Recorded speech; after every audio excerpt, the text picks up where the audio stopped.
I used to believe in monsters, Alex said. She pushed her glasses up on her nose. Her nose twitched.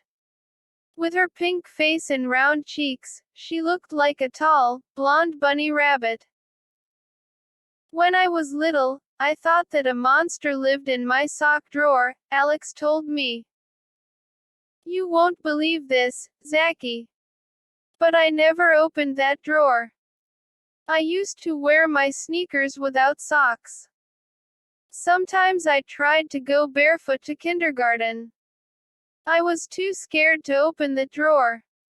I knew the sock monster would bite my hand off.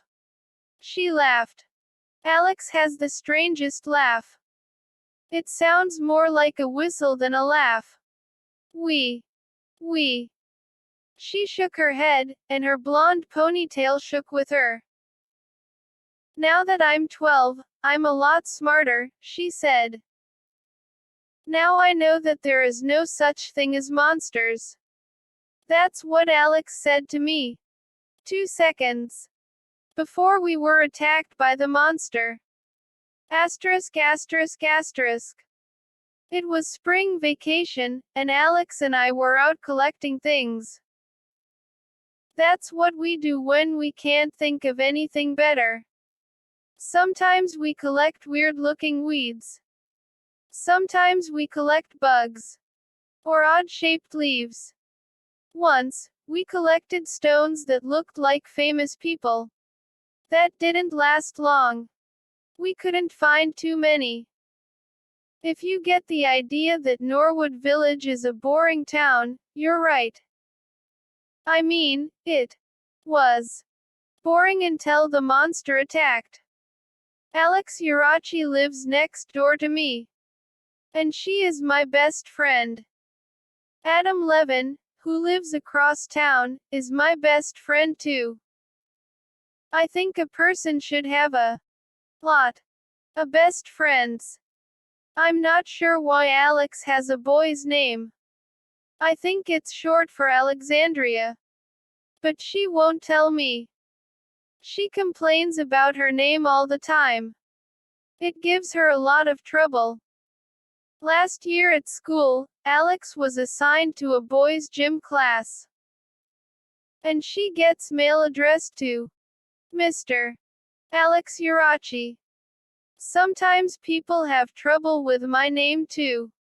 Zachy Beauchamp. My last name is pronounced Beecham. But no one ever knows how to say it. Why am I going on about names like this? I think I know why. You see, when the blob monster attacked, I was so scared, I forgot my own name. Alex and I had decided to collect worms. Only purple worms, no brown ones. That made the search more interesting. It had rained the day before, a long, steady, spring rain. Our backyards were still soft and spongy. The worms were coming up for air. They poked through the wet grass and wriggled onto the driveway. We were both crouched down, searching for purple ones, when I heard a loud, squishy sound behind me. I spun around quickly and gasped when I saw the monster. Alex, look. She turned too. And a whistling sound escaped her mouth. Only this time, she wasn't laughing. I dropped the worm I had been carrying and took a big step back. It looks like a giant human heart. Alex cried. She was right. The monster made another loud squish as it bounced over the grass toward us. It bounced like a giant beach ball, taller than Alex and me. Nearly as tall as the garage. It was pink and wet. And throbbing. Brum brrruum brum. It pulsed like a heart. It had 2 tiny black eyes. The eyes glowed and stared straight ahead. On top of the pink blob, I thought I saw curled up snakes. But as I stared in horror, I realized they weren't snakes. They were thick, purple veins, arteries tied together in a knot.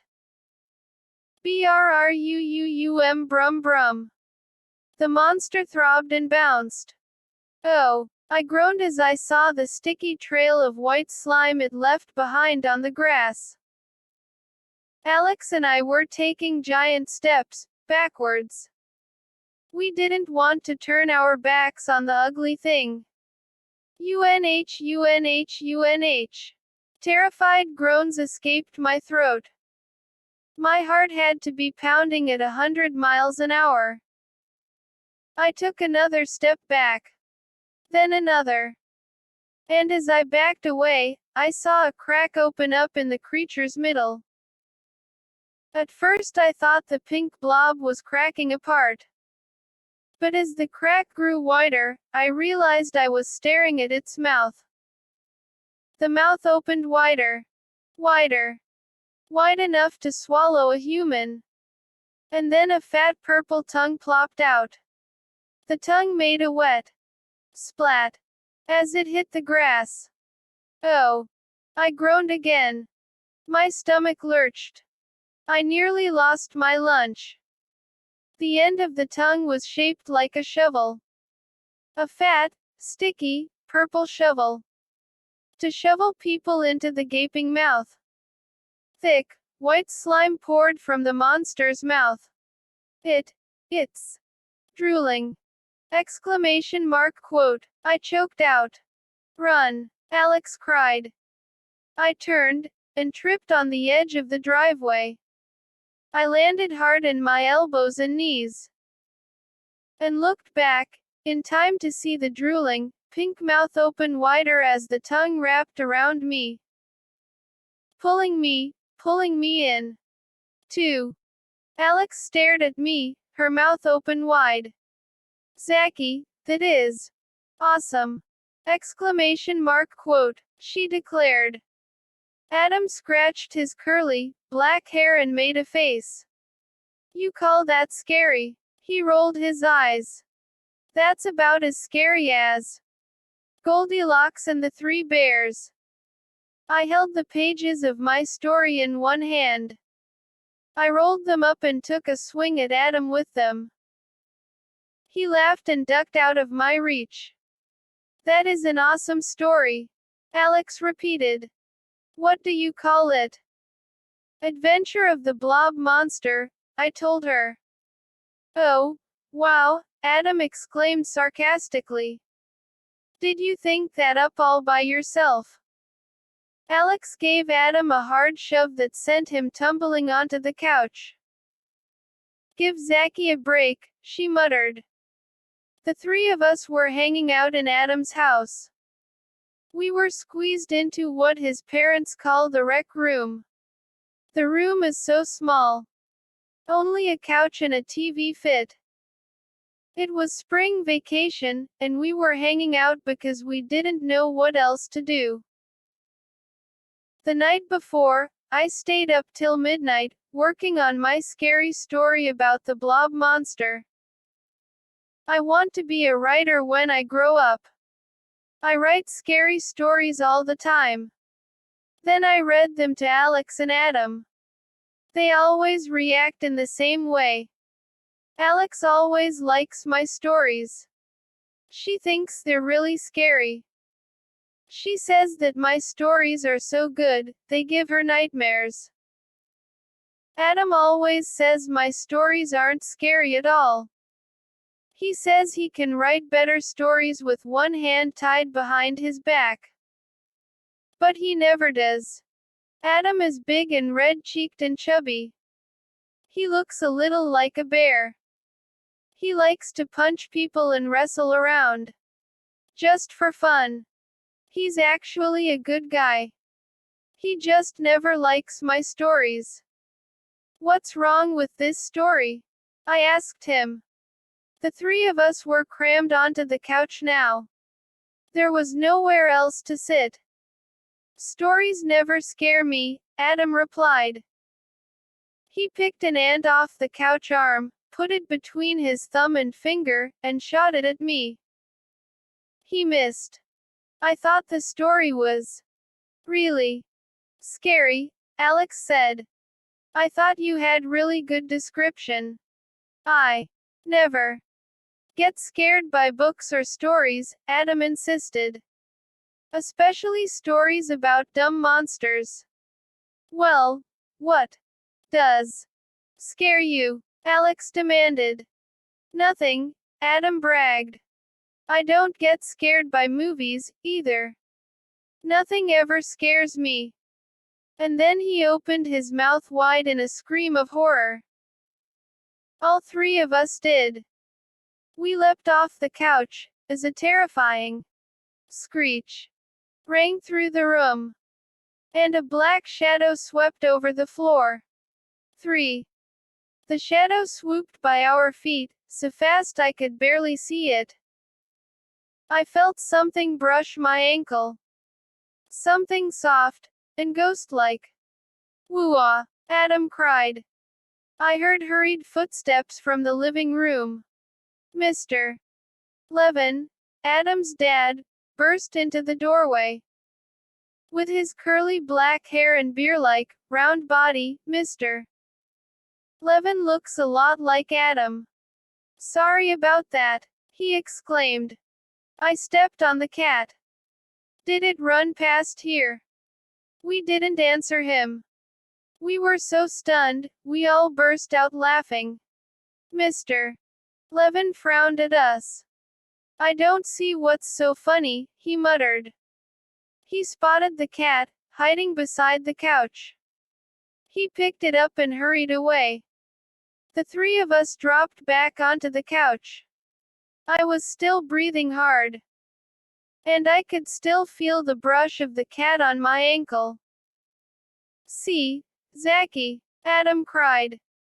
He slapped me hard on the back, so hard I nearly fell off the couch. That was a lot scarier than any story you could write. No way, I insisted. I can write a scarier story than that. The dumb cat just surprised us. Alex pulled off her glasses and wiped the lenses in her t-shirt. What a screech that cat made, she exclaimed, shaking her head. I wasn't scared at all, Adam claimed. I was just trying to scare you guys. He reached over and rubbed the palm of his hand back and forth over my head.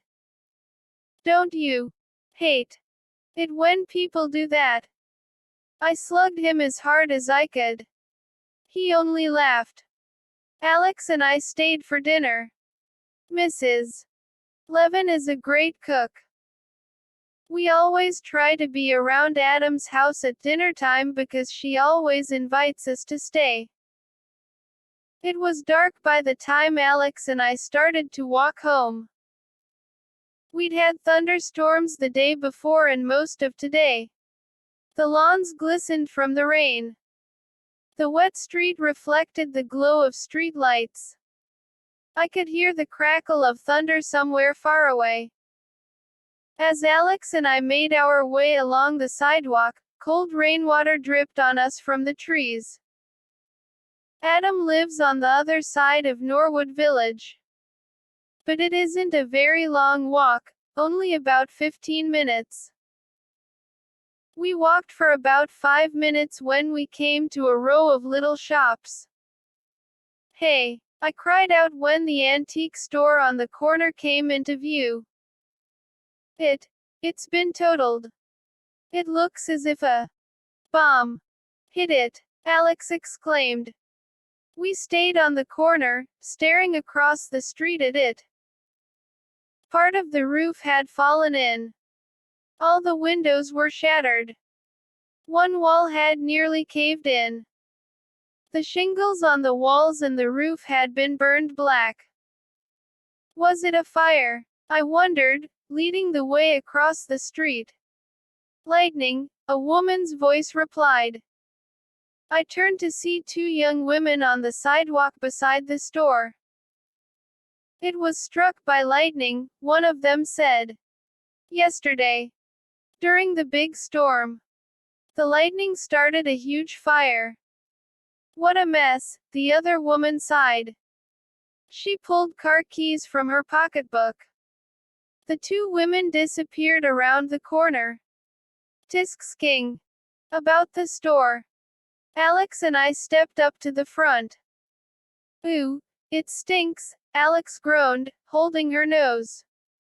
It just smells burned, I replied.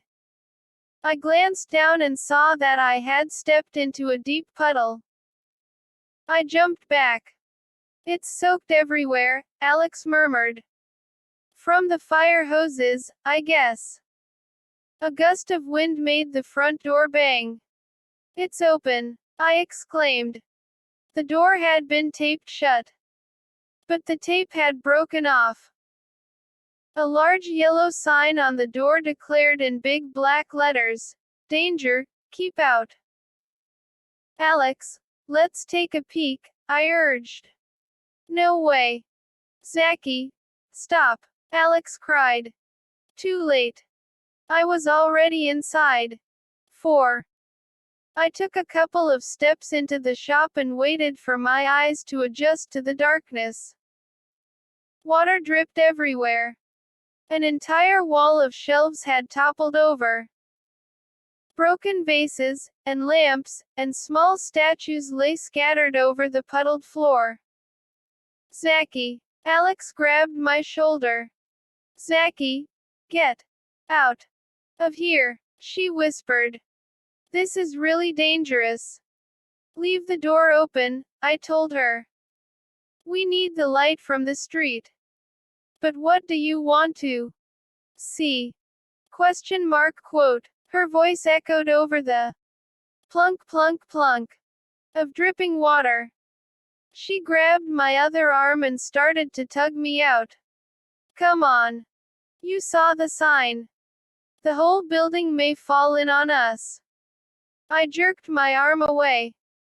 My sneakers squished as I walked. The carpet was soaked. I just want to look around for 1 second, I told Alex impatiently. This is cool. It isn't cool, she argued. It's really stupid. A row of ugly antique masks stared at us from one wall. The masks were tilted at odd angles. Other masks stared up from where they had fallen on the floor. A tall wooden clock had its face burned black. Wooden duck decoys lay on their sides, burned and cracked. A creaking sound overhead made me jump. I heard Alex gasp. I raised my eyes to the ceiling. Part of it had fallen in. Was the rest about to collapse on top of us? Zachy, let's go, Alex urged. She backed up toward the door. Her shoes squished over the soaked carpet. The door banged shut behind us. I turned and saw the wind blow it back open. Plink plink. Cold water dripped onto my shoulder. If you don't come, I'm going without you, Alex called. I mean it, Zachy. Okay, I muttered. I'm coming. I just wanted to check out what happened. Hurry, Alex urged. She was halfway out the door. I turned and started to follow her. But I stopped when something on a high shelf caught my eye. Hey, Alex, I called. Look. I pointed up to an old typewriter. Wow. My dad used to have one like that when I was real little, I said. Zachy, I'm leaving, Alex warned. I love old typewriters, I cried. Look, Alex. I don't think the fire hurt it. I think it's in good shape. I just have to check it out. Okay. I didn't wait for her to reply. I crossed the room. Stepped up to the shelf. Stood on tiptoe and reached for the old typewriter. Oh www. I felt a hard shock of pain. It shot through my body, stunned me, took away my breath. Over my stunned cry, I heard the sharp crackle of electricity, and I bent over, helpless, as a bright blue flame shot around my body. 5. Blue. I saw only blue. The deepest blue I'd ever seen. I'm floating in the sky, I realized. I'm weightless. And I'm floating. Floating in the blue sky. The blue faded to white. Was I still floating? Was I moving at all? Was I breathing? I struggled to speak, to shout, to make any kind of a sound. The white faded quickly to gray, then black. Oh, I heard myself moan. Dark. So dark now. I was surrounded by darkness. I blinked again, and realized I was staring into the darkness of the ruined antique shop. Zachy. Zachy. I heard my name. Heard Alex repeating my name. I cleared my throat. I sat up. My eyes darted around the store. Zachy. Zachy. Are you okay? I tried to shake my dizziness away. My whole body tingled. Tingled and hummed, as if an electrical current were running through me. How did I get on the floor? I asked weakly. Alex leaned over me, one hand on my shoulder.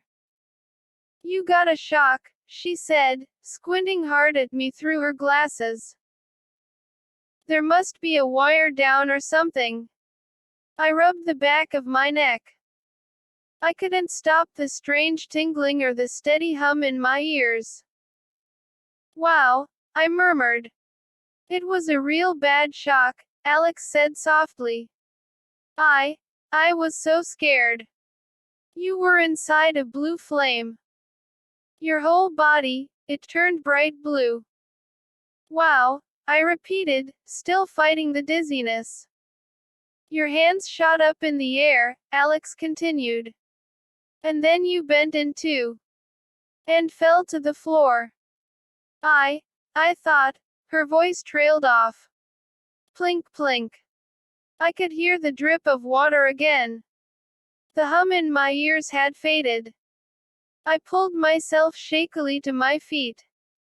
I stretched my arms over my head, trying to stop the strange tingling. The old typewriter caught my eye again. Zachy, what are you doing? Alex cried. I moved carefully to the shelf, stepping around a puddle of water on the carpet. I took a deep breath, stretched up on tiptoe, and pulled the old typewriter down. Whoa!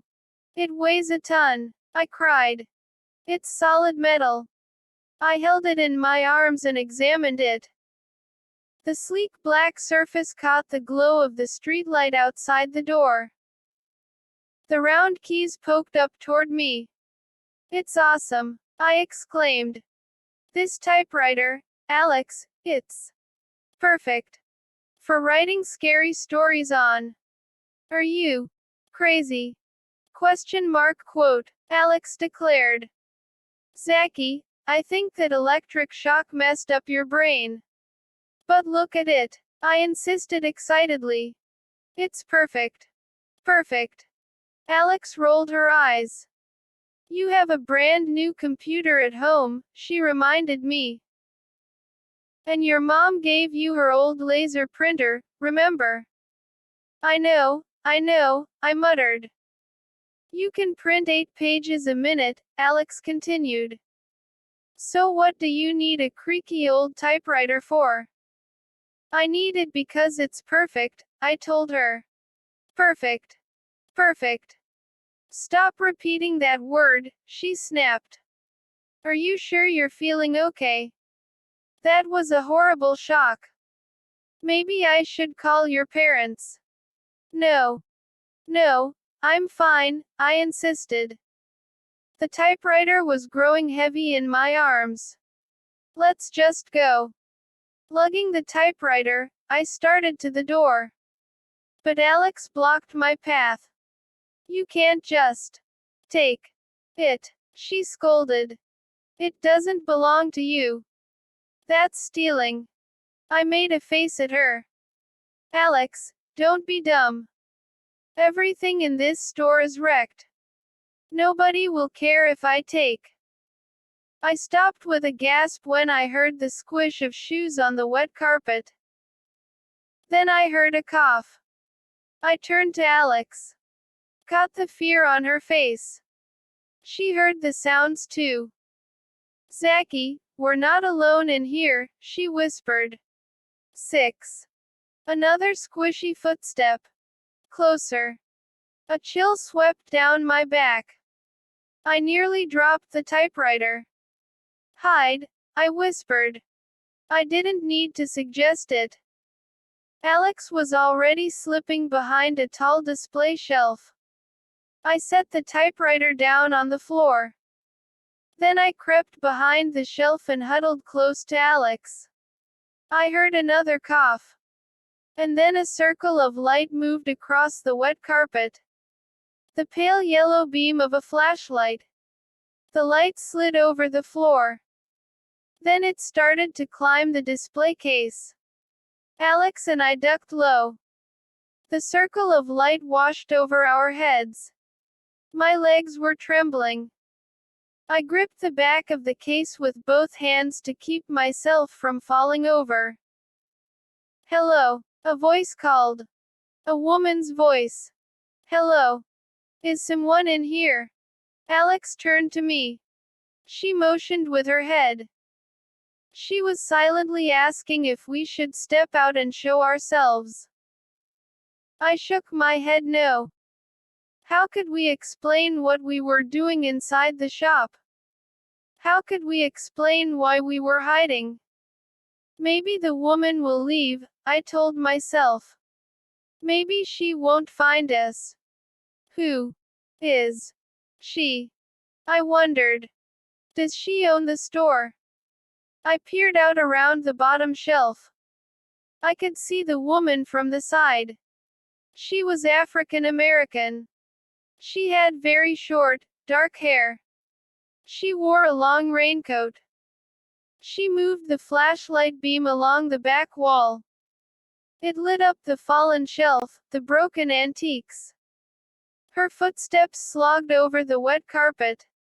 Hello, she called. Did someone come in here? I held my breath. Please leave, I begged silently. Please don't catch us here. The woman turned. Her light stopped on the typewriter in the middle of the floor. She kept the light steady, staring at the typewriter. I knew what she was thinking. How did the typewriter get on the floor? Slowly, she raised the light. Raised it back to the display shelf. She stared right at us. Could she see us hiding behind the display case? I froze. I pretended to be a statue. Did she see us? No. She muttered something to herself. The light went out. I blinked in the sudden darkness. Her footsteps moved away. I realized I was still holding my breath. I let it out slowly, trying not to make a sound. Silence now. And darkness. No footsteps. No beam of yellow light. The front door banged shut. Alex and I exchanged glances. Was the woman gone? Did she leave the shop? We didn't move. We waited. And listened. Silence. Then Alex sneezed. Gotcha. The woman cried from somewhere behind us. 7. A hand grabbed my shoulder. Hard. The sleeve of the raincoat brushed my face as the woman tugged me out from behind the shelf. I nearly tripped over the typewriter. The woman held me up by one arm. Alex stepped up beside me. Her ponytail had come undone. Her blonde hair was wild around her face. She kept swallowing hard, making dry, clicking sounds with her tongue. I guessed she was as frightened as I was. The woman switched her flashlight on. She raised it to my face, then to Alex's. "Were you doing some late shopping?" she demanded. "Huh," I managed to choke out. "The store is closed." "Couldn't you tell?" the woman snapped. She was young and pretty. She locked her dark eyes on me. "What are you doing in here?" she asked. I opened my mouth to answer, but no sound came out. Nothing," Alex said weakly. "We weren't doing anything."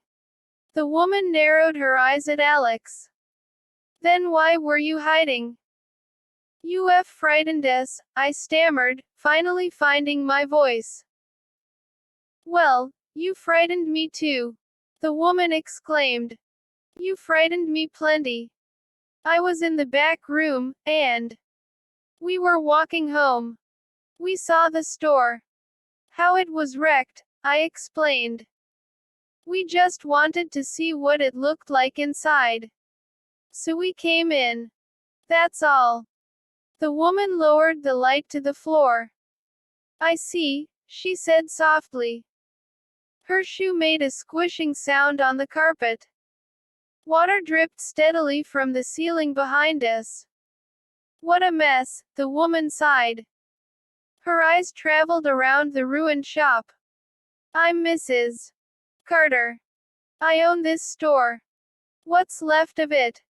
We're sorry," Alex stammered. "You shouldn't be in here, Mrs. Carter scolded. "It's very dangerous. Some of the electrical wires are down." "You didn't touch anything, did you?" "No. Not really," Alex replied. "Well, just this old typewriter," I said, gazing down at it. "I wondered how it got down there, Mrs. Carter said. "Why did you move it?" "I like it," I told her. "It's really cool." "Zachy writes stories," Alex told Mrs. Carter. "Scary stories." Mrs. Carter let out a bitter laugh. "Well, you could certainly write a scary story about this place. I'll bet I could write awesome scary stories on that old typewriter," I said, staring down at it. "You want it?" Mrs. Carter asked quickly. "Yes," I answered. "Is it for sale? How much does it cost?" Mrs. Carter motioned with one hand. "Take it," she said. "Excuse me, I didn't think I'd heard her correctly." "Go ahead. Take it," she repeated. "It's yours. For free." "Do you mean it?" I cried excitedly. "I can have it." She nodded. "Thank you." I could feel a grin spreading over my face. "Thanks a lot." Mrs. Carter bent down and picked up something from the floor. "Here," she said. She handed me a fountain pen. A very old-fashioned looking fountain pen. Heavy and black with silvery chrome on it. "For me?" I asked, studying the pen. Mrs. Carter nodded again. She smiled at me. "It's my going out of business special offer. You get a free pen with every typewriter." "Wow!" I exclaimed. Mrs.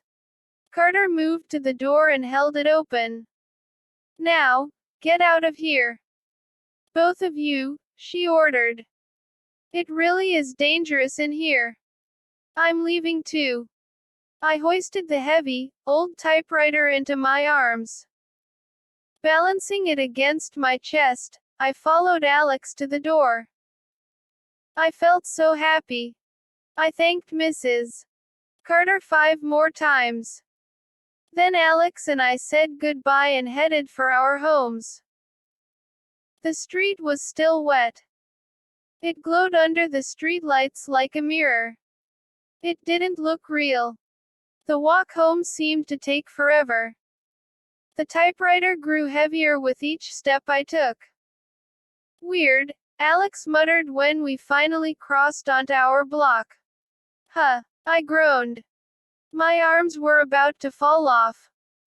The typewriter weighed a ton. What's weird, Alex?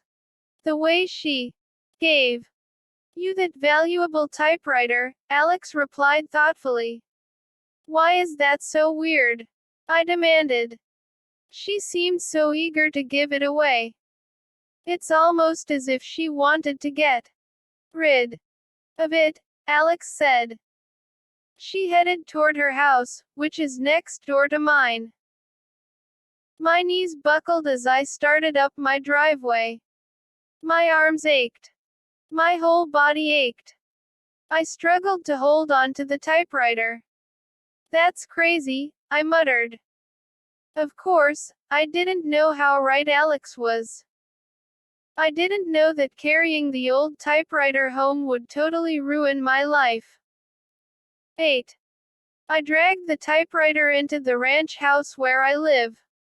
I was gasping for breath. My arms had gone numb. Mom and Dad were in the living room. They sat side by side on the couch, doing a crossword puzzle together.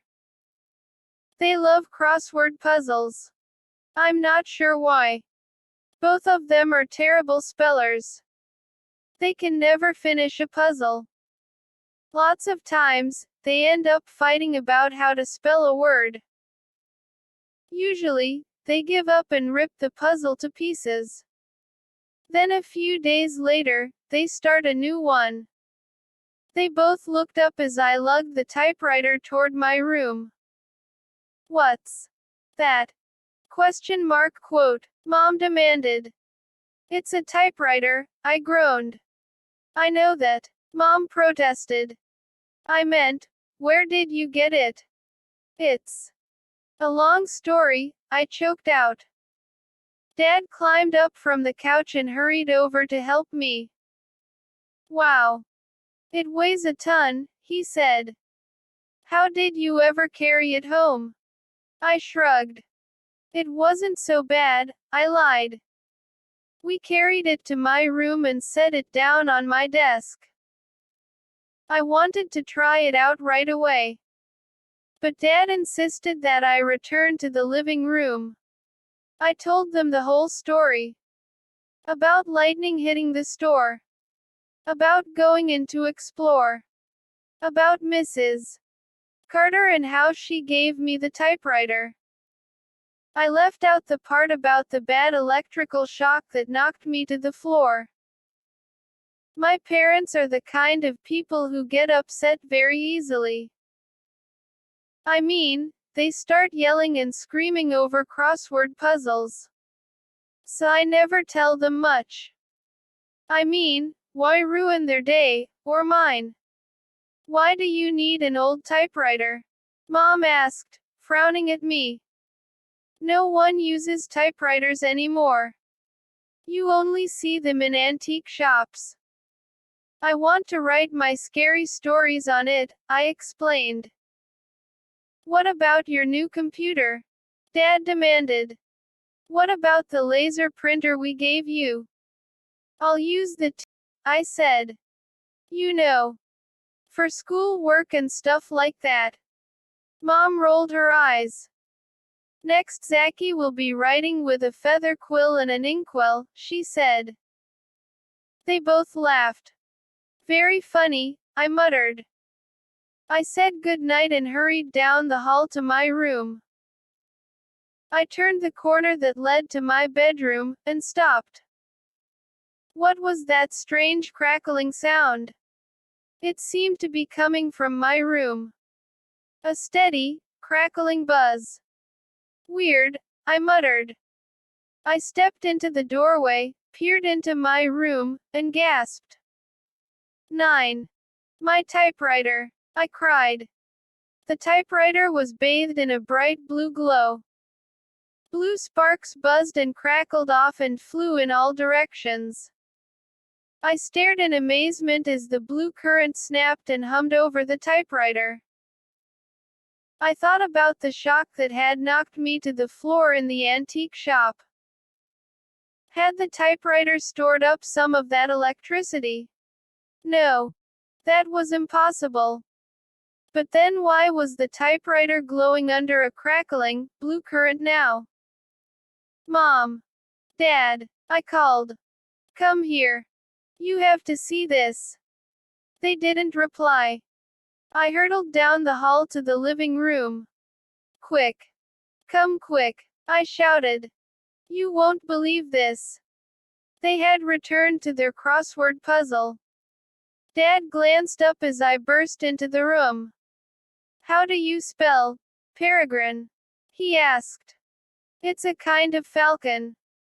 Who cares? I cried. My typewriter, it's going to blow up or something.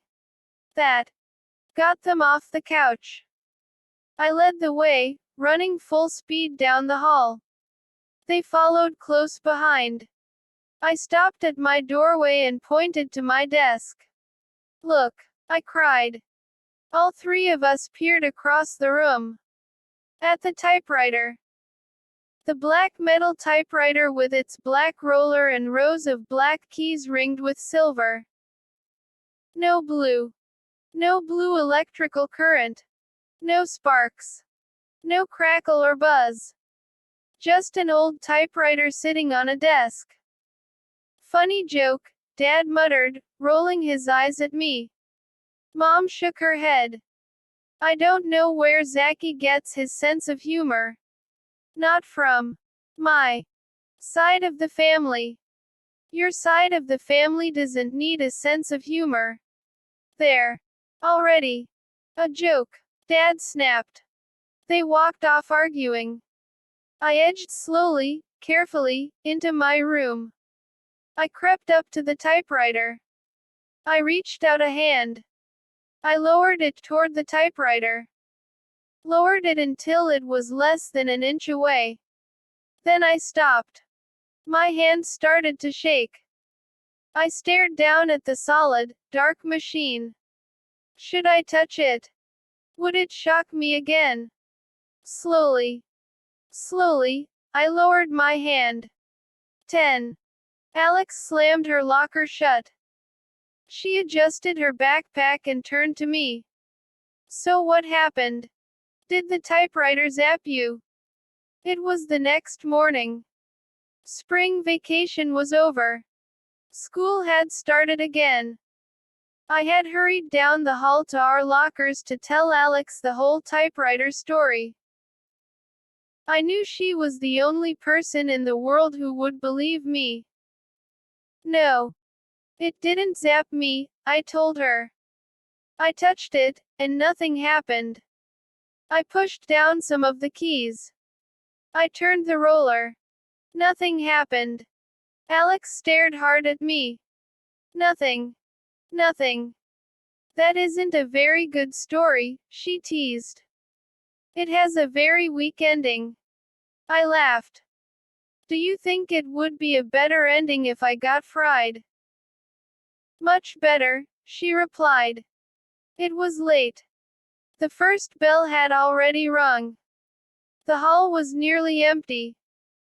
I'm going to rewrite the blob monster story, I told her. I have a lot of new ideas. I can't wait to start working on it. She turned to me. On the old typewriter. I nodded. I'm going to make the story longer, and scarier. That old typewriter is so weird. I know. It's going to help me write scarier than ever. I exclaimed. I heard giggling. I spun around and saw Emmy and Annie Bell. They're twins, and they're in our class. Adam came trailing after them. He punched me in the shoulder, so hard, I bounced against the lockers. Emmy and Annie are good friends with Adam, but not with Alex and me. They both have curly red hair, lots of freckles, and lots of dimples. The only way to tell Emmy from Annie is to ask, which one are you? Emmy grinned at me. I think it was Emmy. Do you really believe in monsters? She asked. They both giggled again, as if Emmy had asked something really funny.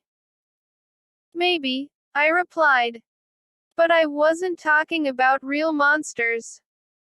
I was talking about a scary story I'm writing. And then I added nastily, you two wouldn't understand, since you haven't learned to write yet. Ha ha, they both said sarcastically. You're so funny, Zachy. Funny looking, Adam added. The oldest joke in the universe. But, do you believe in monsters? Emmy insisted.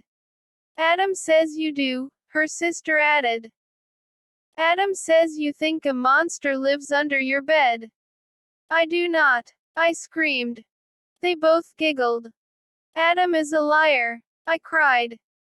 I tried to grab him, but he dodged away from me, laughing his head off. Zachy sees monsters everywhere, Adam teased, grinning at Emmy and Annie. He thinks when he opens his locker door, a monster will jump out at him. They giggled again. Give me a break, I muttered. We're going to be late. I turned away from their grinning faces. I turned the lock on my locker and pulled open the door. Then I knelt down to pull out my books. And something leapt out of my locker. I saw a white flash. Huh, I cried out in surprise. Another one jumped out. And then I gasped when something plopped onto my head. Something alive. I fell to my knees. Reached up to grab for it. I felt its claws tangle in my hair.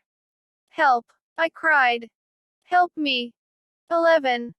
The creature moved across my head and dropped down the back of my shirt. Its hot body slid down my skin. Its claws prickled and pinched. Help me. Help. I jumped up, kicking and stomping and squirming. I frantically slapped at my back. Adam stepped up to me. He grabbed me by the shoulders. Then he tugged open the back of my shirt and plucked the creature off my back. He held his hand in front of my face. Wow! What a monster! He exclaimed. That's scary! Exclamation mark quote. Still trembling, I stared at the creature. A white mouse. A little white mouse. Emmy and Annie were doubled over beside Adam, laughing their heads off. Even Alex was laughing. Great friend, huh? Zachy, I guess you really do see monsters everywhere, Annie exclaimed. Even teeny white ones. That got them all laughing again. Did you see that awesome dance he did? Adam asked. Adam did an imitation of my frantic dance. He slapped at his head and neck and stomped wildly on the floor. Excellent, Emmy and Annie declared together. They all laughed again. Alex stopped laughing and stepped up beside me. She brushed something off my shoulder. Mouse hair, she murmured. Then she turned to the others.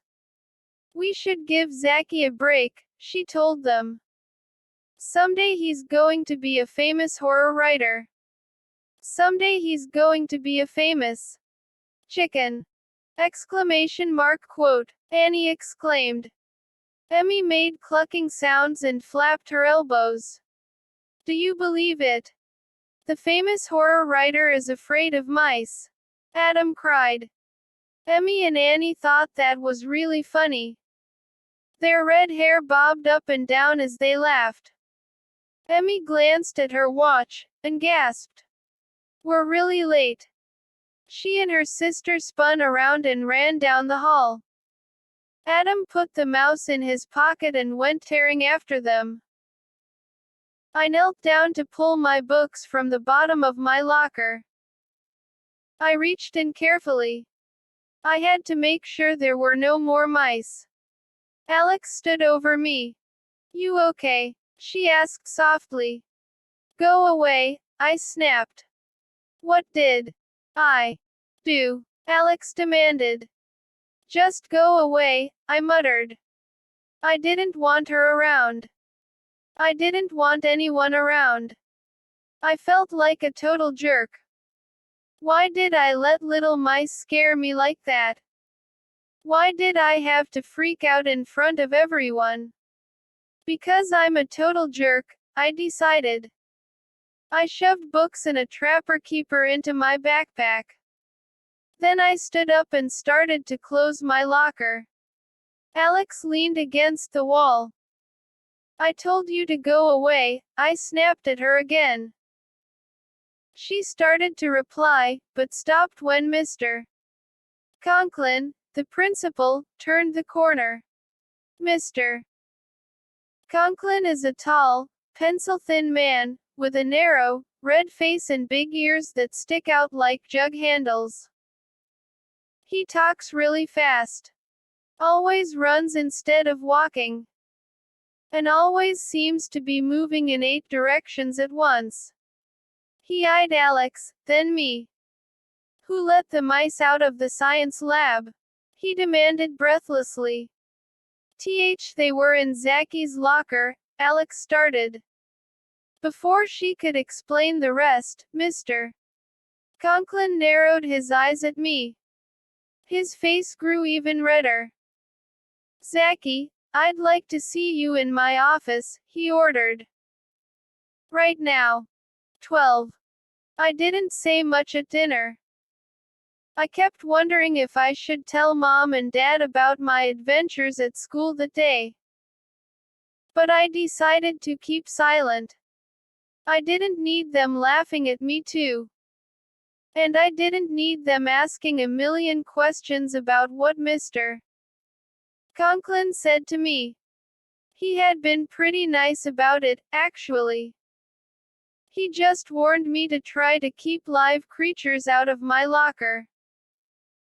After dinner, Dad and I loaded the dishwasher and cleaned up. I was sponging off the dinner table when Alex appeared. How's it going? She asked. Did Mr. Conklin? I slapped a hand over her mouth to shut her up. I could see Mom and Dad watching from the other room. What about Mr. Conklin? Mom demanded. He's a nice guy, I replied. I dragged Alex to the den. So, how's it going? She repeated. How's it going? I cried shrilly. How's it going? How can you ask me, how's it going? Well, she started. It's going terrible! Exclamation mark quote. I cried. I had the worst day. Kids were laughing at me all day. Everywhere I went, kids made mouse faces at me and squeaked at me. She started to smile, but cut it off. I don't know why I lost it like that this morning, I continued. I felt so dumb. It was just a joke, Alex interrupted. No big deal. Easy for you to say, I grumbled. You didn't have 100 disgusting rodents crawling all over your body. 100, Alex said. How about 1? Question mark quote. It seemed like 100, I mumbled. I decided to change the subject. Look at this, I said. I walked over to the desk by the window. After school, I had worked there for 3 hours. I picked up a stack of pages. What are those? Alex asked, following me to the desk. My new blob monster story, I replied, holding up the handwritten pages. I'm making it even scarier. Alex took the pages from my hand and shuffled through them. Then she narrowed her eyes at me. You didn't type them on the old typewriter. Of course not. I took the pages back. I always write the first draft by hand. I don't type my stories until I've got them just right. I picked up the pen from the desk. I used the antique pen that woman gave me in the shop, I told Alex. What a great pen. It writes so smoothly. I can't believe she gave it to me for free. Alex laughed. You're such a weird guy, Zachy. You get so excited about things like pens and typewriters. And then she added, I think that's cool. I glanced over my story. Now it's time to type it, I said. I'm so excited. I can't wait to use the old typewriter. I led the way into my room. I was halfway to my desk when I stopped and let out a startled cry. The typewriter was gone. 13. Alex and I both gaped at the empty spot on the front of my desktop. Alex pushed up her glasses and squinted. It's gone, I murmured weakly. My knees started to buckle. I grabbed my dresser to hold myself up. Weird, Alex muttered, shaking her head. Are you sure? It just disappeared into thin air. I interrupted. I don't believe this. How? How could it disappear? How could what disappear? A voice called from the doorway. I whirled around to see Dad lumber heavily into the room. He carried the old typewriter in his arms. Dad, why? Question mark quote. I started. He set it down on the desk. Then he pushed his curly black hair off his forehead and grinned at me. I cleaned it for you, Zachy, he said. And put in a new ribbon. He wiped sweat off his forehead with the back of his hand. Ribbons are hard to find these days, he added. No one uses typewriters anymore. Alex laughed. Zachy thought the typewriter disappeared into thin air. I flashed Alex an angry look. Alex, give me a break, I whispered. She made a face at me. Dad shook his head. It's a little too heavy to disappear into thin air, he sighed. It weighs a ton. More than a computer. I walked over to the typewriter and ran my hand over the smooth, dark metal. Thanks for cleaning it up, Dad, I said. It looks awesome. A few of the keys were sticking, Dad added. So I oiled them up. I think the old machine is working fine now, Zachy. You should be able to write some great stories on it. Thanks, Dad, I repeated. I couldn't wait to get started. I reached into my top drawer for some paper. Then I noticed that Dad hadn't left. He was lingering by the door, watching Alex and me. Your mom went across the street to visit Janet Hawkins, our new neighbor, he said. It's such a beautiful spring night. I thought maybe you two would like to take a walk into town to get some ice cream. No thanks, Alex replied. I already had dessert at home before I came over. And I really want to get started typing my new scary story, I told him.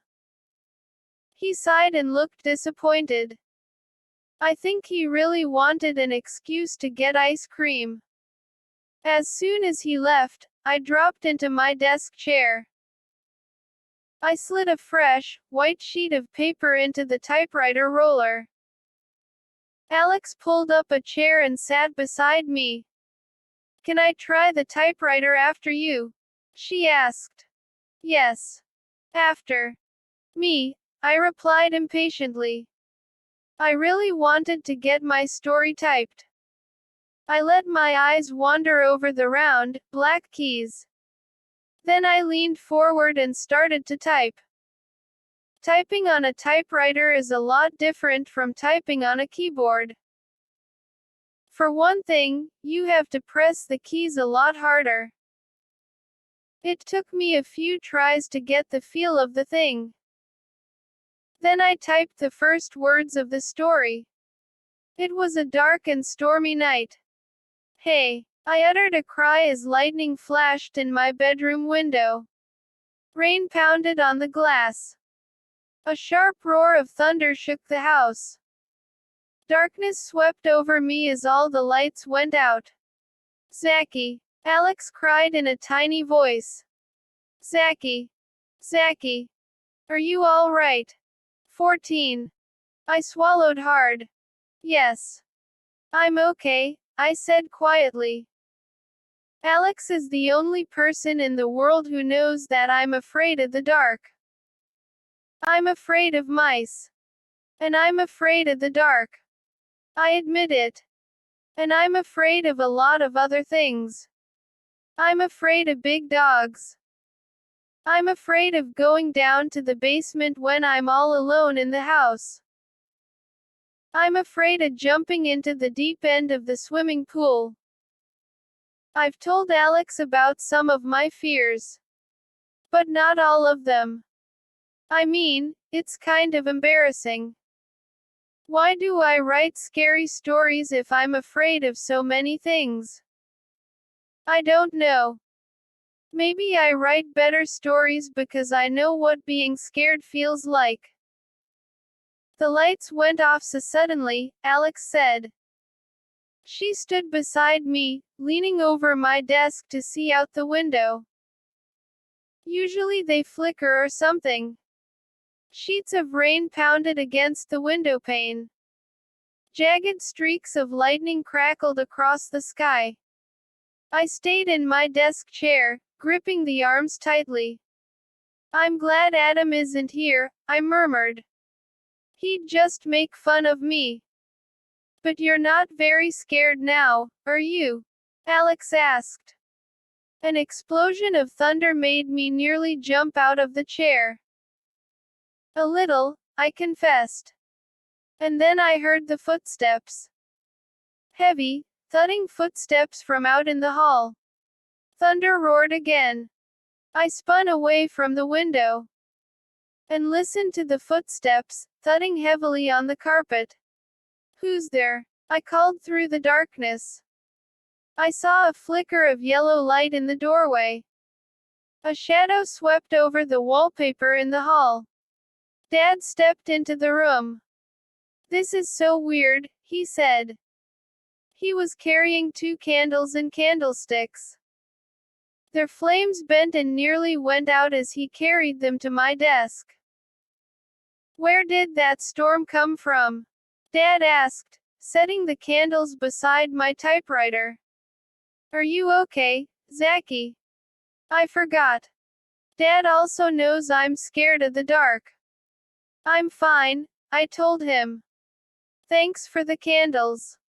Dad stared out the window. We couldn't really see anything out there.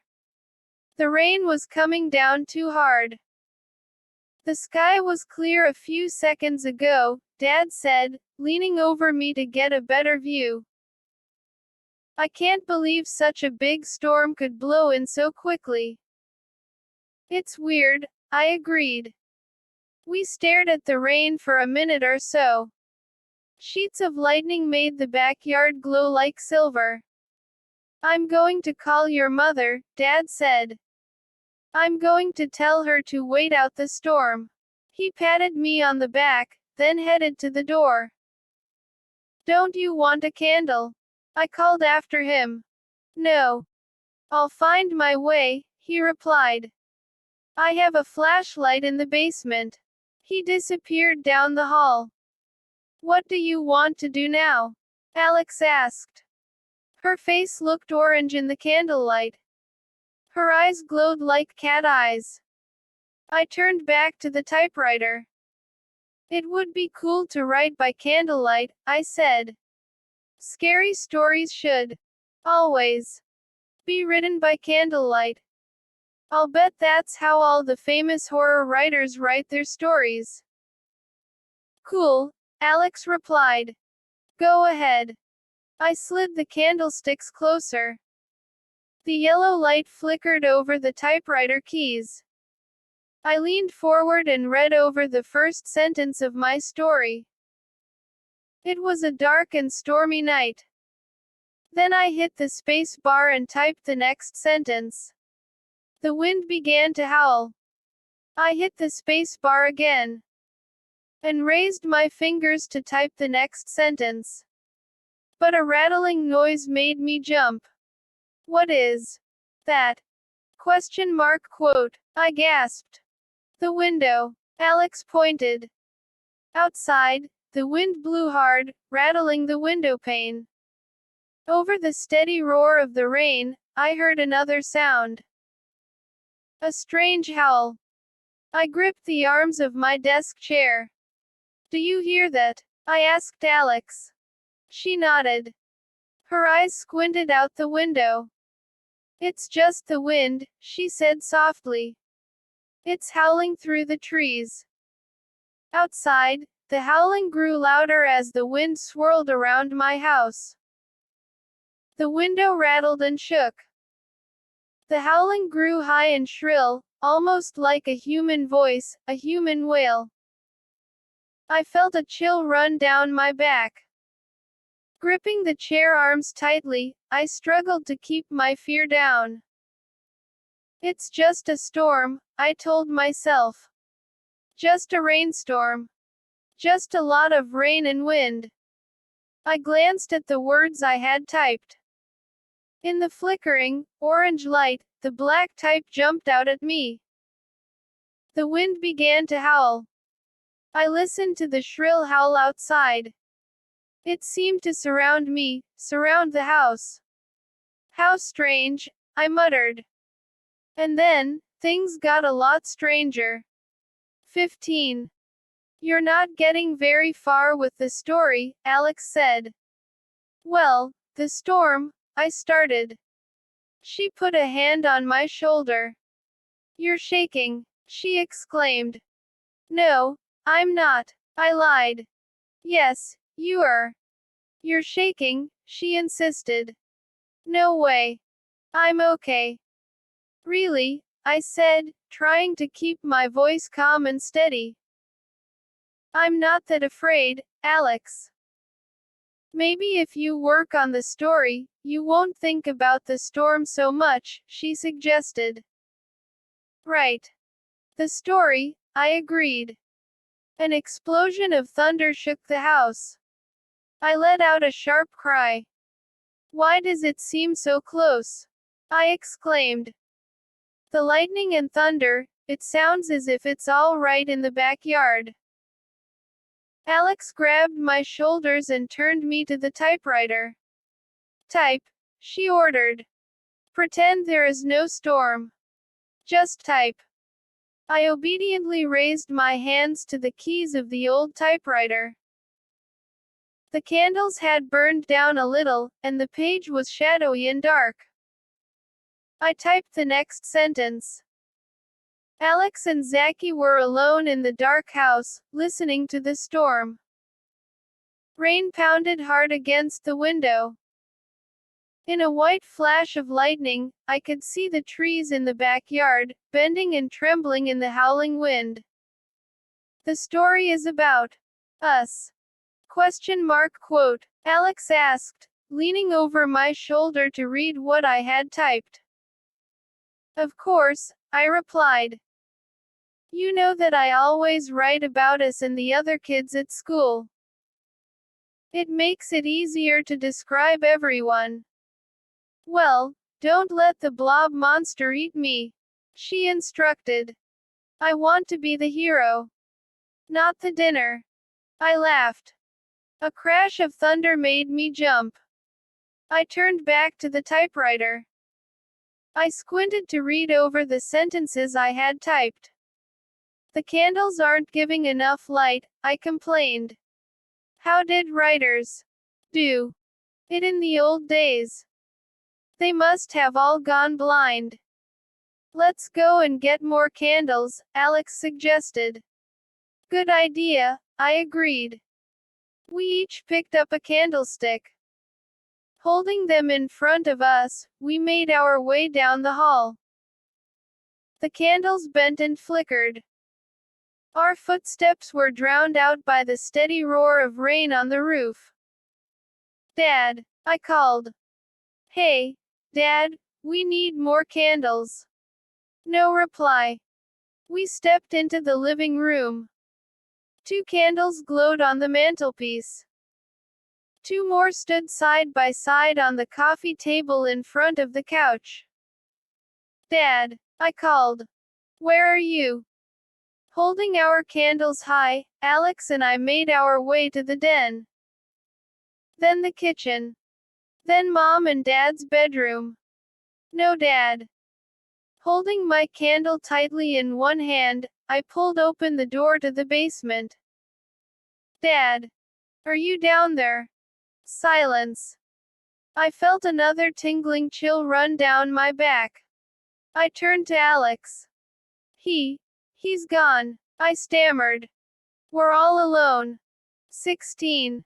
He has to be here, Alex insisted. Why would he go out in this storm? For ice cream, I suggested. He really wanted some ice cream. Alex frowned. Your dad would go out in this storm to get a cup of ice cream. That's impossible. You don't know my dad. I replied. He's here, Alex insisted. She set down the candle and cupped her hands around her mouth. Mr. Beauchamp. Mr. Beauchamp, she called. No reply. Wind howled outside the living room window. Lightning flickered. Hey, I cried. In the flash of bright light, I saw a car in the driveway. Dad's car. I made my way to the window and peered out. Dad didn't drive anywhere, I told Alex. His car is still here. And he wouldn't walk. Mr. Beauchamp. Mr. Beauchamp. Alex tried again. Weird, I muttered. He wouldn't go out without telling us, would he? He just disappeared. Alex's eyes flashed. Her expression changed. She narrowed her eyes at me. What's wrong? I asked. Why are you staring at me like that? Zachy, what was the last sentence you typed? She demanded, still squinting at me. Huh. In your story, she said impatiently. What was the last sentence? I thought hard. Then I recited it. Alex and Zachy were alone in the dark house, listening to the storm. Alex nodded her head solemnly. So what? I asked. What does the story have to do with anything? Don't you see? Alex replied. You wrote that we were all alone in the house, and now we're all alone! Exclamation mark quote. I stared back at her.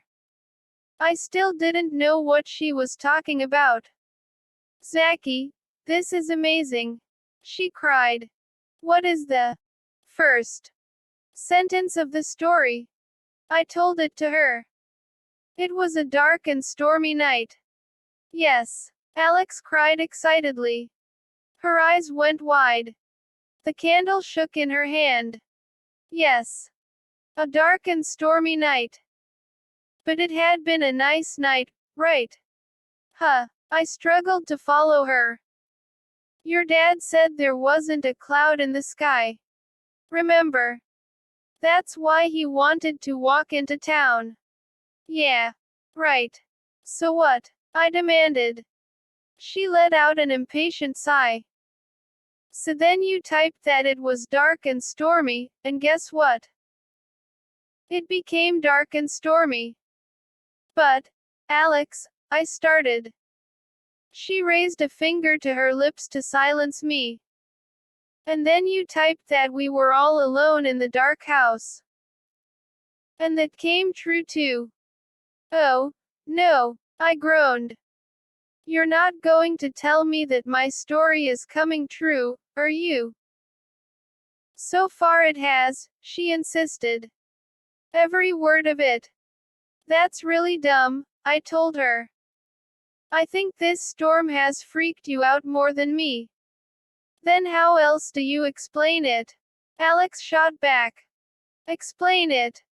A big rainstorm came up. That's how I explain it.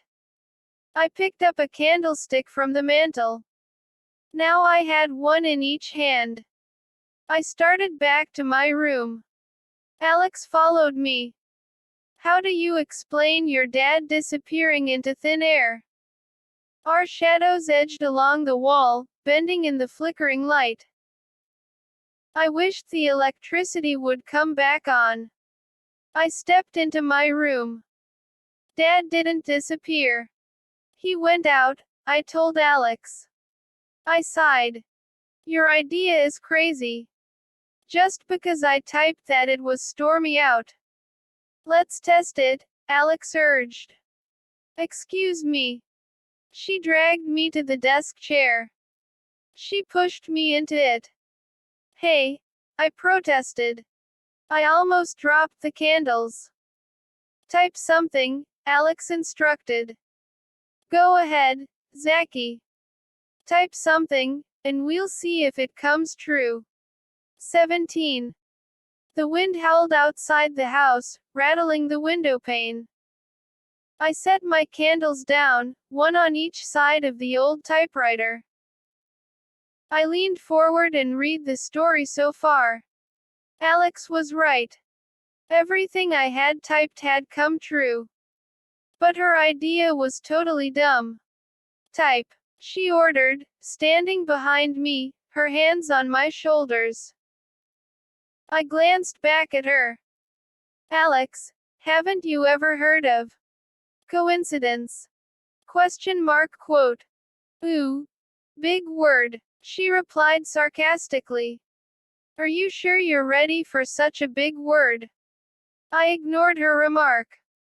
A coincidence is when two things happen by accident, I explained. For example, I type that it's stormy out, and then it starts to storm. That's called a coincidence. She shoved me toward the typewriter. Prove it, she insisted. Go ahead, Zachy. Type the next sentence, and let's see if it comes true. She squeezed my shoulders. And then added, or are you chicken? Question mark quote. I wriggled out from under her hands. Okay, I groaned. I'll prove just how dumb you are. I reached for the handwritten pages of the story. And I found the next sentence. Then I raised my hands to the old typewriter keyboard and typed it in. They heard a knock on the door.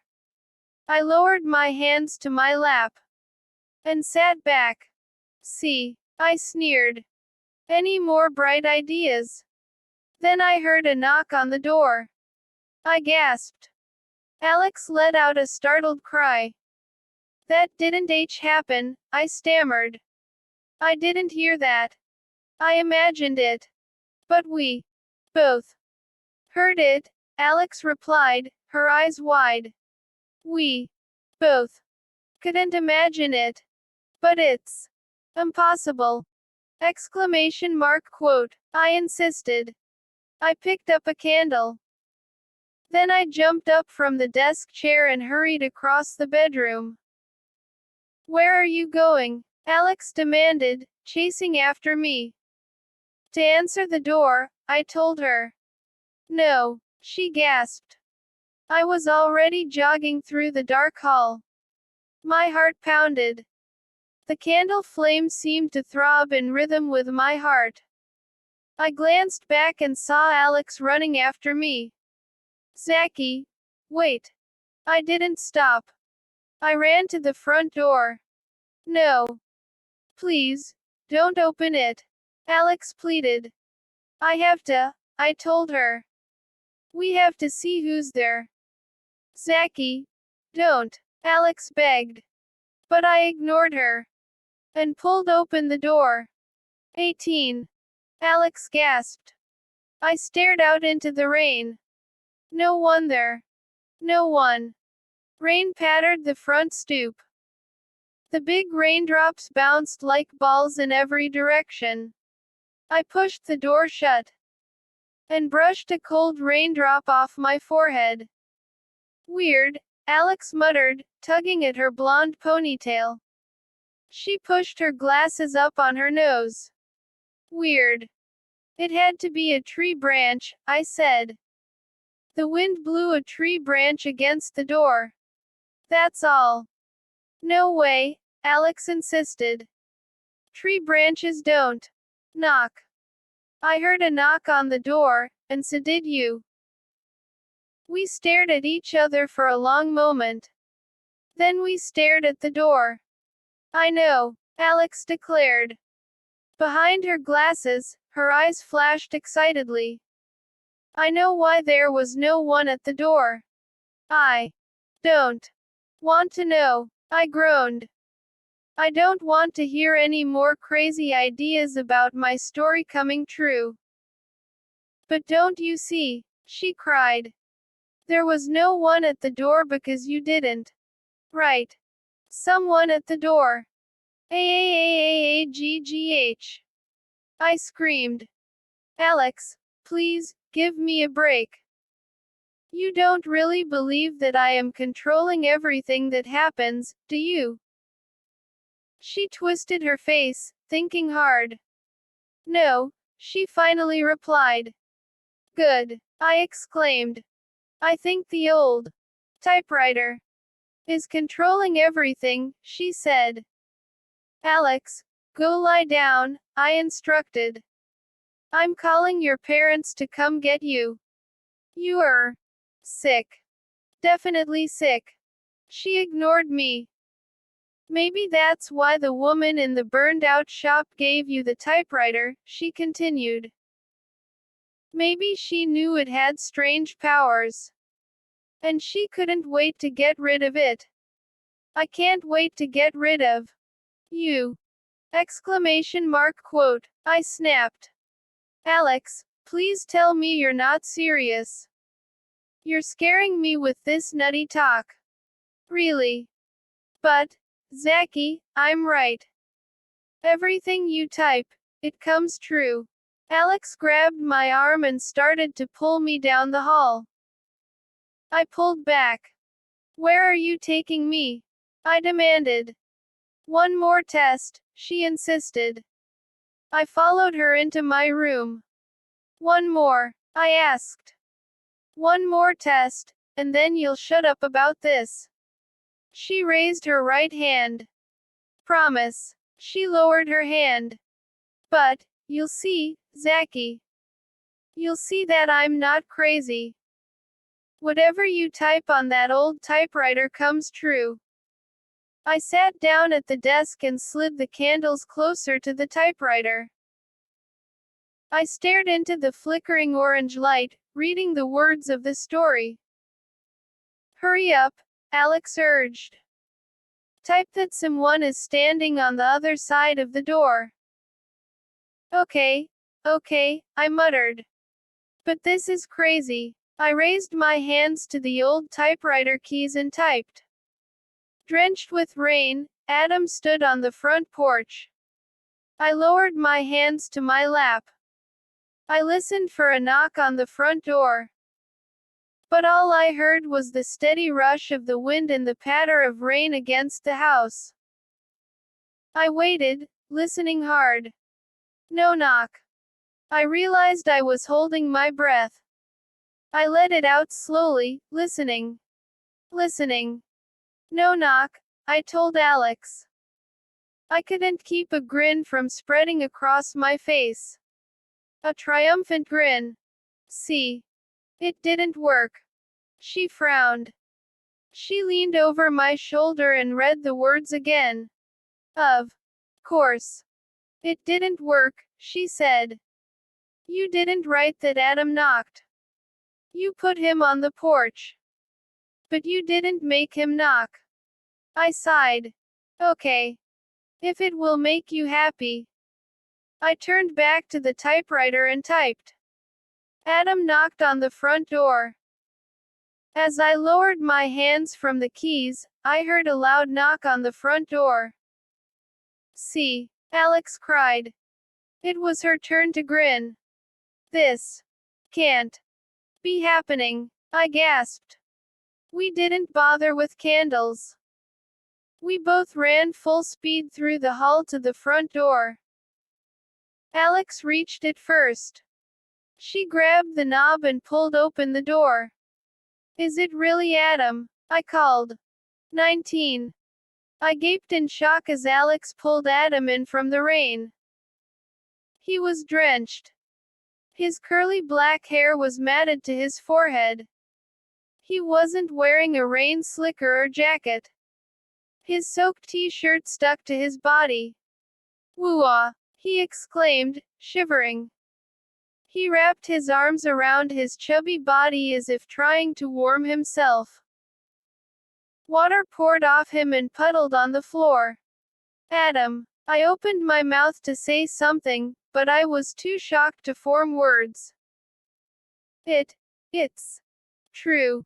Exclamation mark quote. Alex stammered. It really works.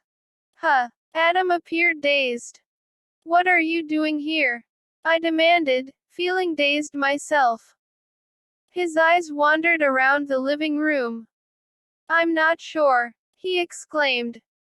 I know I came here for a reason. But I don't remember what it is. Zachy. Maid. You come here, Alex declared. Adam shook his head hard, shaking water off himself like a dog. He narrowed his eyes at Alex. Excuse me. Alex studied Adam. Did you stand on the front porch for a while before you knocked? She demanded. Adam nodded. Yeah. I did. I'm not sure why. I just stood there. I guess I was trying to remember why I came over here. How did you know that? Alex grinned at me. See. I was right all along. I swallowed hard. My head was spinning. Yes. You were right, I murmured. The old typewriter. Whatever I typed on it came true. What's going on? Adam demanded impatiently. He shook more water onto the rug. Why are we in the dark? The storm knocked out the lights, I told him. Follow me. I led the way to my room. On the way, I stopped at the linen closet and gave Adam a bath towel. He dried himself off as we walked to my room. I couldn't wait to tell him about my amazing typewriter. You're not going to believe this. I started. I took him over to the typewriter. He stared at it in the orange candlelight. Then Alex and I told him the whole story. When we finished, Adam burst out laughing. Very funny, he said. He shook his head. His curly hair was still soaked. Water dripped down his forehead. I know you want to pay me back, Zachy, he said. I know you want to pay me back for putting the mice in your locker. I know I embarrassed you in school. He put a moist hand on my shoulder. But there is no way I'm going to fall for a dumb story like that. No way. Zachy will prove it to you, Alex chimed in. Adam sneered and rolled his eyes. I can hardly wait. No. Really, I insisted. It's not a joke, Adam. It's real. Come here. I'll show you. I pulled him up to the desk. Then I dropped into the chair and quickly typed the next lines of my scary story. The storm stopped suddenly. All was quiet. Too quiet. Adam and Alex read the words over my shoulder. I jumped up and pulled Adam to the window. Go ahead. Check it out, I urged. 20. All three of us slid around my desk and pressed our faces to the window. Yes, I cried, shaking my fists above my head. Yes. The rain had stopped. I edged between my two friends and pushed up the window. Listen, I instructed. We all listened. Not a sound outside. Not even the drip of rain from the trees. Not even a whisper of wind. Yes, Alex cried happily. She and I slapped a high five. I turned to Adam. Do you see? I cried. Do you believe us now? Do you see? Alex repeated. Adam backed away from the window. See? What? Question mark quote, he demanded. Do I see that the rain has stopped? Yes. I see it. But, I pointed to the typewriter. Adam laughed. Have you both lost it? He cried. Do you really think you stopped the rain? You two are totally messed up. It's true, I insisted. Adam, I just proved it to you. He laughed and rolled his eyes. I wanted to punch his laughing face. I really did. Here was the most amazing thing that ever happened to anyone in the history of the world, and he thought it was a big joke. I grabbed his arm. Here, I said breathlessly. I'll prove it again. Watch. I dragged him to the typewriter. I didn't bother to sit down. I leaned over the desk and started to type something. But before I had typed 2 words, Alex tugged me away. What are you doing? Question mark quote, I cried. I struggled to break away. But she pulled me out to the hall. He's not going to believe us, Zachy, she whispered. You can prove it to him a dozen times, and he won't believe it. Of course he will, I insisted. He'll. No way, Alex interrupted. Go ahead. Type Adam has 2 heads. If you do it, both of his heads won't believe you. I had to think about that one. One more try, I said. Let me type one more sentence. When Adam sees it come true, maybe he'll change his mind. Maybe he'll see it isn't a joke. Alex shrugged. Go ahead. But he has his mind made up, Zachy. He thinks you're trying to pay him back for the mice in your locker. One more try, I insisted. I glanced into the room. No. Adam. Stop, I shrieked. He had his back turned to us.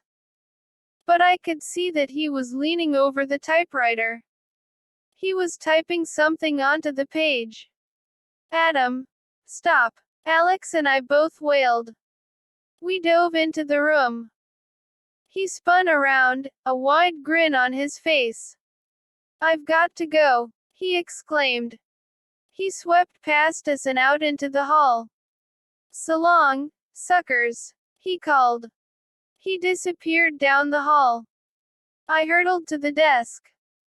My heart pounding, I stared down at the typewriter. What did Adam type? 21. I heard the front door slam. Adam had run out of the house. I didn't care about Adam now. I only cared about one thing. What did he type on the old typewriter? I grabbed the sheet of paper and pulled it from the roller.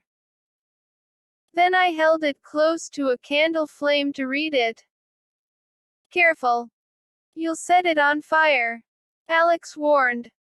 I moved it back from the flame. Orange light flickered over the page. My hand was trembling so hard, I struggled to read it. Well, what did he type? Alex asked impatiently. He, he, I sputtered.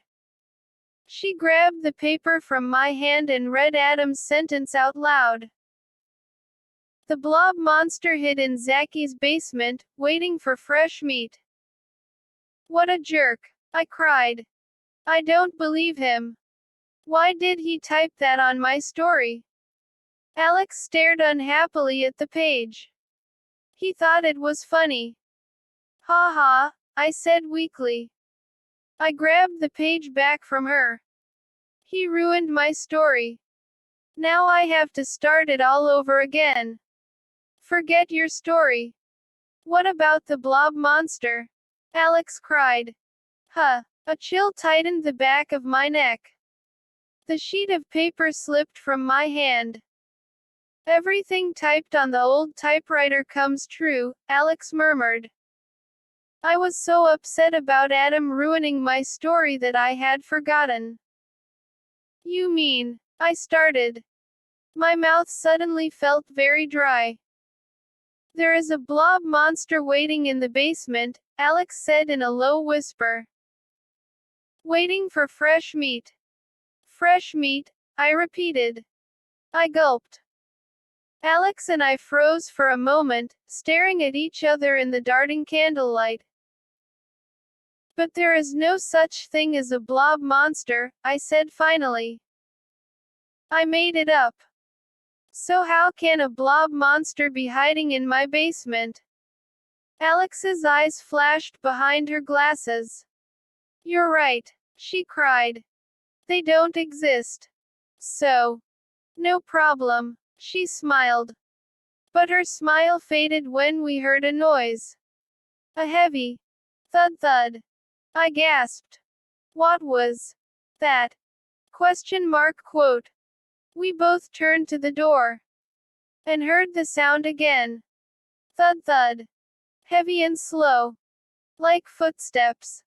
Is it coming from the BBB? I was so scared I was stuttering. Alex nodded. The basement, she whispered, finishing the word for me. I picked up a candlestick. The light bounced over the wall and floor. I couldn't stop my hand from shaking. Holding it in front of me, I made my way into the hall. Alex huddled close, keeping with me step for step. Thud thud. We both stopped. The sounds were closer. Louder. Taking a deep breath, I stepped up to the basement door. Alex hung back, her hands pressed to her face. Behind her glasses, her eyes were wide with fear. Thud thud. It's coming up the stairs. I cried. Run. Too late. I heard another thud. And the door crashed open. 22. A beam of white light made me shut my eyes. My hands shot up to shield myself. Behind the beam of light, a large, dark figure lumbered heavily through the door. Dad, I gasped. My dad lowered the flashlight to the floor. Dad, what were you doing down there? I demanded in a high, shrill voice. Are you two okay? Dad asked, narrowing his eyes at us. Why do you look so frightened? Well, I didn't know how to explain. I couldn't tell him we thought he was a blob monster. Dad pointed to the basement with the flashlight. I've been down there checking the circuit breakers, he explained. I can't figure out why the lights haven't come back on. He scratched his head. We were looking for you, Alex said. We shouted down to the basement for you. I went across the street to check on your mother. Then I went into the back room of the basement, Dad replied. I guess I couldn't hear you. He shook his head. What a strange storm. It came up so suddenly. And then it just stopped. As if someone turned it on, then turned it off. Alex and I glanced at each other. Yes. It was weird, Alex agreed. I took a deep breath. Dad, I started. He beamed the light at my feet. Yes, Zachy. Dad. When you were down in the basement. Was there anything else down there with you? His heavy eyebrows rose up on his forehead. He stared hard at me. Excuse me. Did you see anything strange down there? Or hear anything strange? He shook his head. No. Nothing. His eyes locked on mine. Are you afraid, Zachy? I know you have problems with being in the dark like this. Would you like to hang out with me for a while? No. I'm fine. Really, I insisted. I just wondered. Dad stepped past us and started toward the kitchen. I'm going to call the electric company, he said. They should have fixed the lines by now. I watched him make his way down the hall. The white beam of light bounced in front of him. I held my candle up to the basement door. I guess the typewriter didn't work this time, I told Alex happily. No blob monster. Let's go downstairs and check it out. She replied. Huh. I backed away from the open doorway. Are you crazy? To know if the old typewriter has powers or not, Alex said. We have no choice, Zachy. We have to check out the basement. But. She pushed past me onto the basement stairway. She walked down the first 2 steps. Then she turned back to me. Are you coming with me, or not? 23. Did I have a choice? No. For one thing, I had the candle. I couldn't let Alex go down there by herself, in total darkness. But I held back, my heart pounding, my mouth dry as cotton. Dad said he didn't hear anything, I said. So there is no reason for us to go. That's lame and you know it, Alex replied. She took another step down. Am I going down alone? I forced my rubbery legs to move. No. Wait up. I'm coming, I said. I lowered my foot to the first stair. But we'll only stay down for a second, right? Just long enough to see if there is a blob monster hiding down there, Alex replied. Waiting for fresh meat. I added silently. I stumbled on the next step. But caught myself on the railing. The candle flame dipped low, but didn't blow out. The basement spread in front of us like a black pit. We both stopped at the bottom of the steps, and listened. Silence. I raised the candle high. Tall stacks of cartons came into view. Behind them, I could see the 2 wooden wardrobe closets where Mom and Dad store our winter clothes. The blob monster could be hiding behind those tall cartons, Alex whispered. Or in those closets. I swallowed hard. Alex, give me a break, I whispered back. We made our way slowly to the stacks of cartons. I raised the candle high. We peeked behind the first stack. Nothing hiding there. Can we go now? I pleaded. Alex rolled her eyes. Don't you want to know the truth? Don't you want to know if your typewriter really has powers or not? No. Not really, I whispered. She ignored me. She grabbed the candle from my hand and moved behind the next stack of cartons.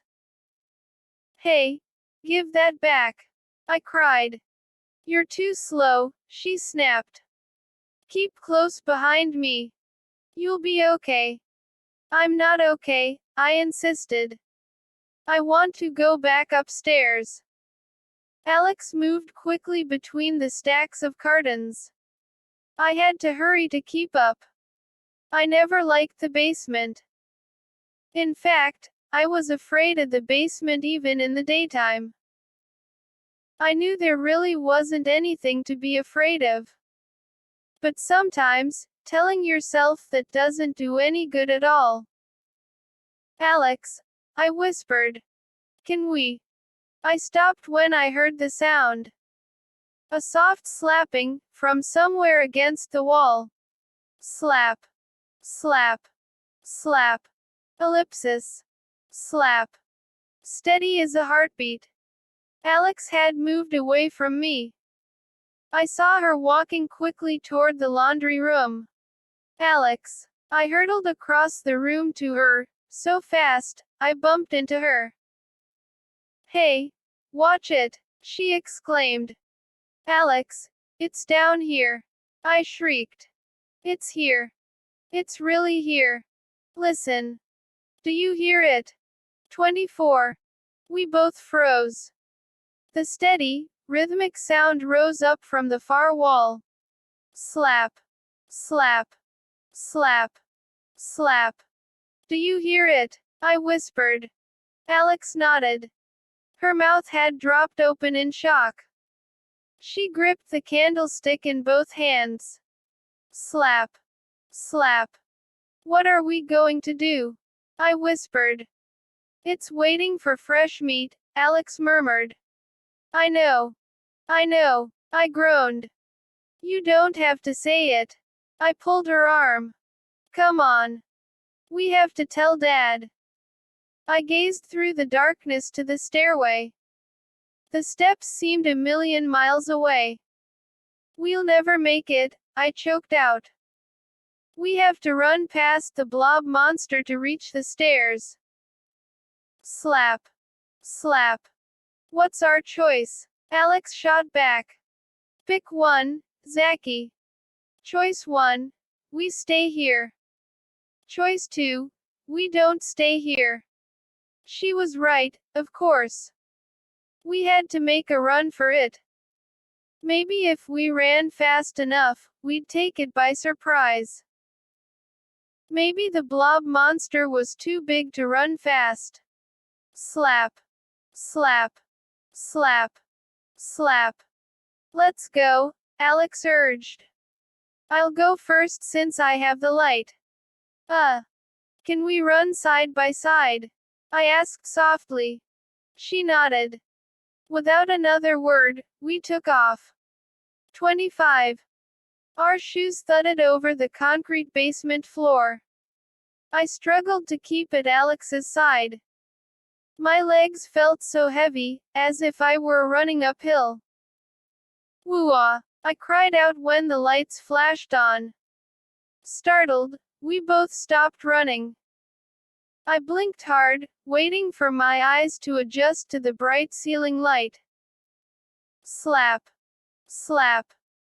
We both turned to the far wall to see the blob monster, and stared at a pale white hand slapping against the wall beneath the open basement window. A hand. Slap. Slap. It's a rubber glove, Alex exclaimed. It's one of Dad's gardening gloves, I choked out.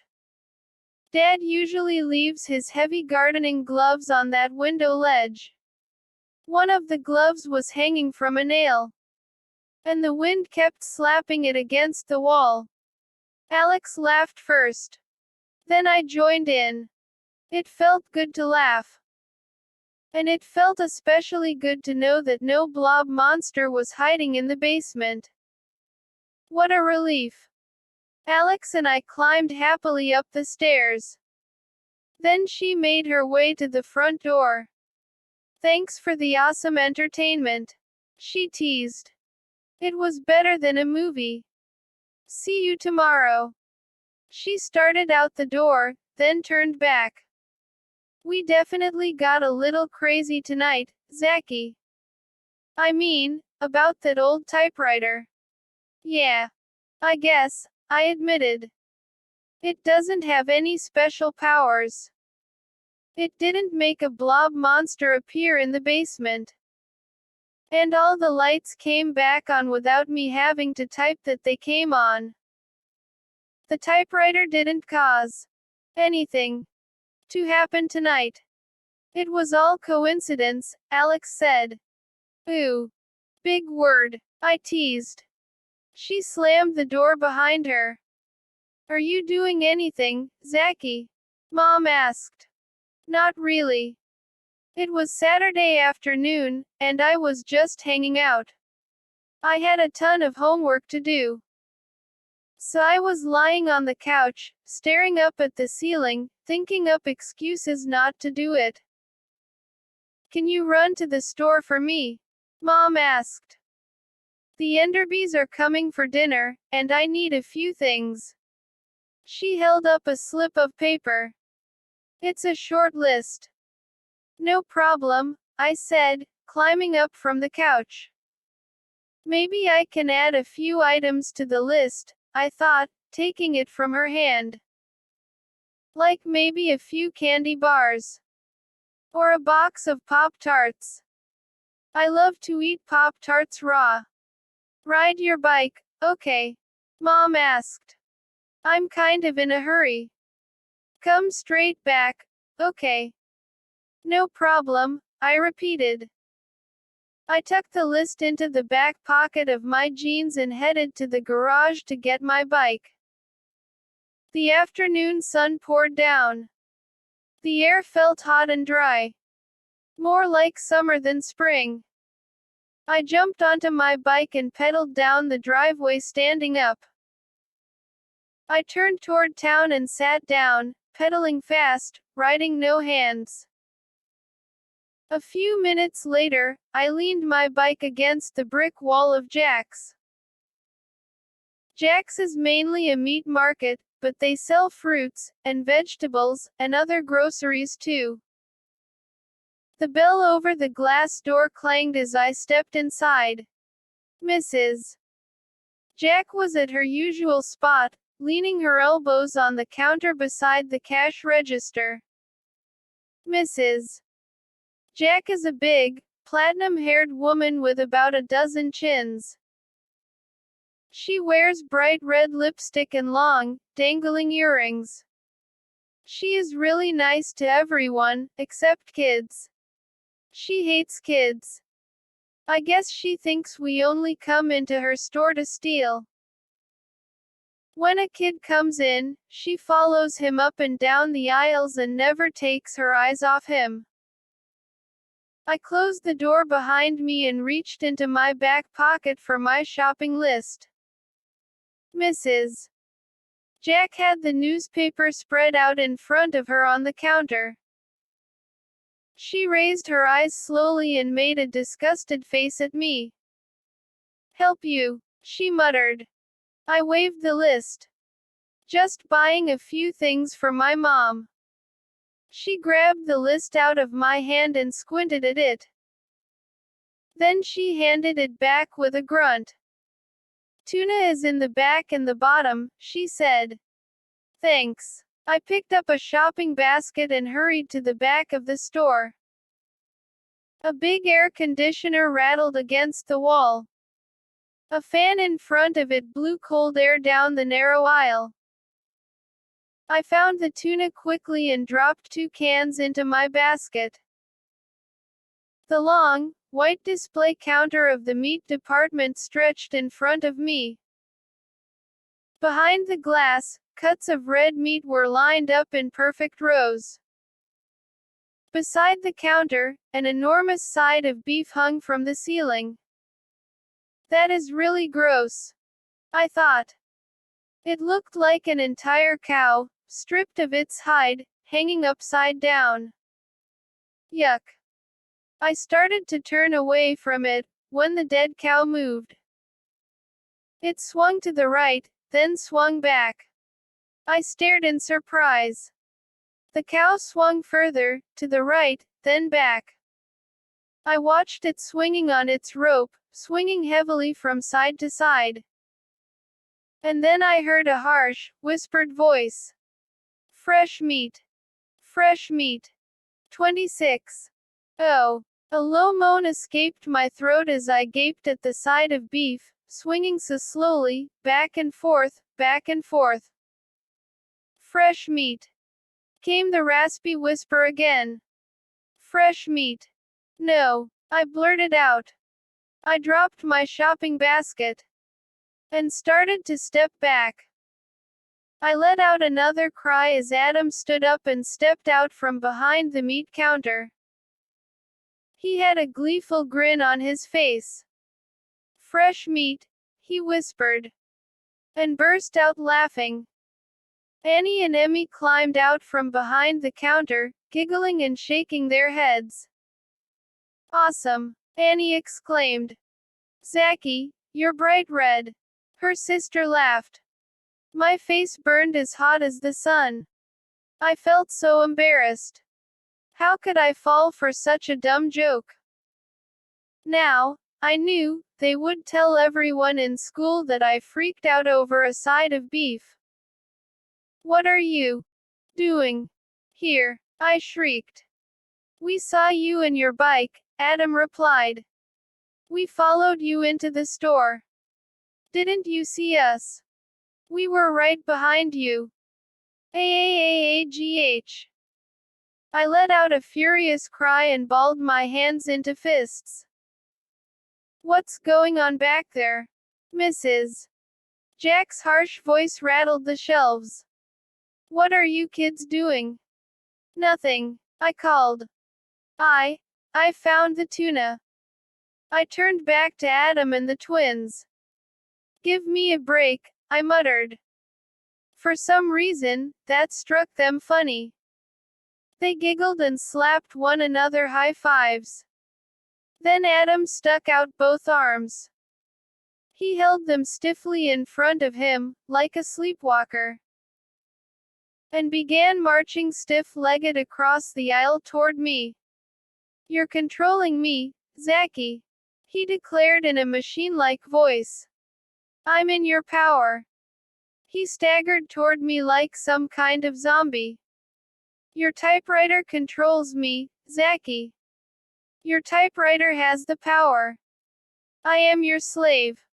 Adam, you're not funny, I cried. The girls giggled. They closed their eyes, stuck out their arms, and started marching toward me too. We're in your power, Emmy chanted. You're controlling our every move, Annie said. This isn't funny, I shouted furiously.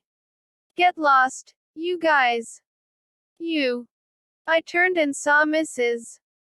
Jack bouncing toward us, her face as red as her lipstick. What are you doing back here? She bellowed.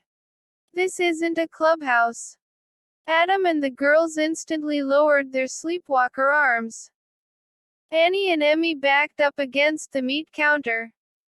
Are you buying anything, Mrs. Jack demanded, huffing and puffing from her long journey from the cash register. If you're not buying anything, get out. Go to the playground. We're going, Adam murmured. He couldn't get past Mrs. Jack. She filled the aisle. So he scooted down the next aisle. Annie and Emmy hurried after him. Mrs. Jack glared at me. I'm almost finished, I stammered. I picked up the basket. I searched for my list, but couldn't find it. No problem. I remembered what was on it. I found the other items and dropped them into the basket. Mrs. Jack stayed with me the whole while. Then she walked me to the front of the store. I paid and hurried out. I was so angry at Adam and the girls, I forgot all about the candy bars. They are always making fun of me, I griped to myself. Always playing mean tricks. Always trying to make me look like a jerk. Always. Always. And I'm sick of it. I'm sick to death of it. Sick, sick, sick. I chanted the word all the way home. I hopped off my bike and let it crash to the driveway. Then I ran inside and tossed the grocery bag onto the kitchen counter. Sick, sick, sick. I'm going to totally lose it if I don't cool down, I decided. I ran up to my room and shoved a fresh sheet of paper into the old typewriter. Then I plopped into the desk chair and furiously started typing. A third blob monster story. The scariest one of all. I typed as fast as I could. I didn't think about it. I let my anger do the thinking. I didn't write it out first. I didn't plan it. I didn't know what was going to happen next. I leaned over the old typewriter and typed. In the story, the ugly pink blob monster attacks the whole town. People are screaming, running in every direction, running for their lives. 2 police officers step forward to fight the blob monster off. It opens its huge mouth and swallows them whole. Shrieks of terror fill the town. The enormous blob monster is eating everyone alive. Yes, I cried out loud. Yes, I was paying everyone back. Paying the whole town back. Yes. It was the most exciting, most terrifying story I ever wrote. I wrote page after page. Zachy, you forgot something. A voice called. I started to type those words into the story. Then I recognized Mom's voice. Breathing hard, I spun away from the typewriter. I found Mom leaning in the doorway, shaking her head fretfully. You have to go back to the store, she said. You forgot the loaf of Italian bread. We need bread for dinner tonight. Oh. Sorry, I replied. I glanced back at my story and sighed. It was going so well. I was having such a good time. I'll get right back to it after I go to the store, I decided. I took more money from Mom. Then I picked up my bike from the driveway. I thought about my blob monster story as I pedaled to town. It's the best story I ever wrote, I decided. I can't wait to read it to Alex. I heard the thud of footsteps on the sidewalk. A man in a business suit came running by. A dark blur. He ran so fast, I couldn't see his face. What's his problem? I wondered. He's too dressed up to be jogging. Whoa. I had to swerve to the curb as a blue station wagon roared toward me. The woman at the wheel honked her horn and waved frantically to me. Her tires squealed as she shot around the corner. Everyone is in such a hurry today, I muttered to myself. Then I heard a scream. A man's scream. I pedaled faster. I was a block from town. I could see the awning over the doorway of Jack's Grocery on the corner. I saw 2 people running past the store. Running at top speed, waving their hands. I screeched to a halt when I heard another scream. Look out! Someone shrieked. Run! Call the police! 2 little kids ran past me. One of them was sobbing. Hey! What's going on? I called to them. But they kept running. They didn't answer. I started pedaling again, standing up. I leaned over my handlebars, trying to see what all the fuss was about. As I reached town, I saw people running down the center of the street. Cars honked. People were screaming. Hey, what's going on? I called. Is there a fire or something? Hey, somebody tell me what's happening. Somebody.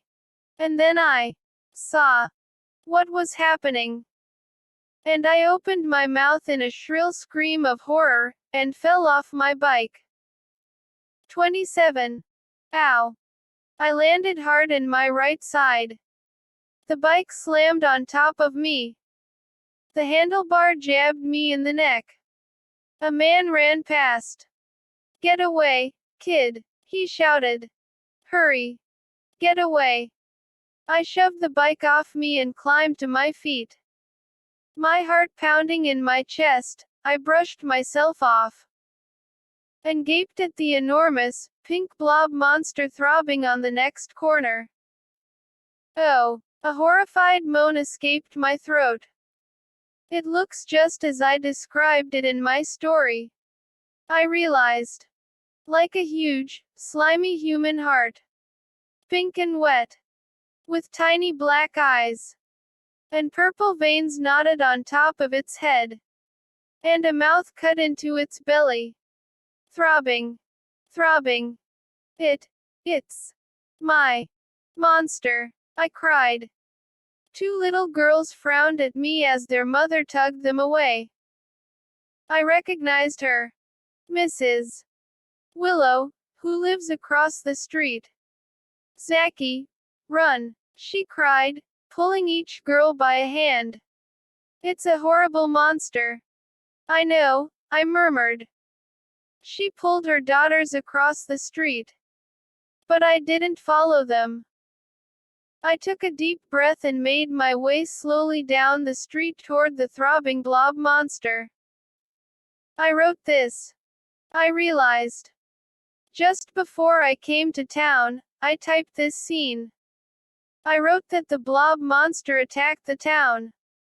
And I'll bet I know what happens next. As I stepped closer, I saw the trail of thick slime the monster left behind it. Its belly pulled open, and I saw its purple tongue darting from side to side. My legs trembled as I stepped even closer.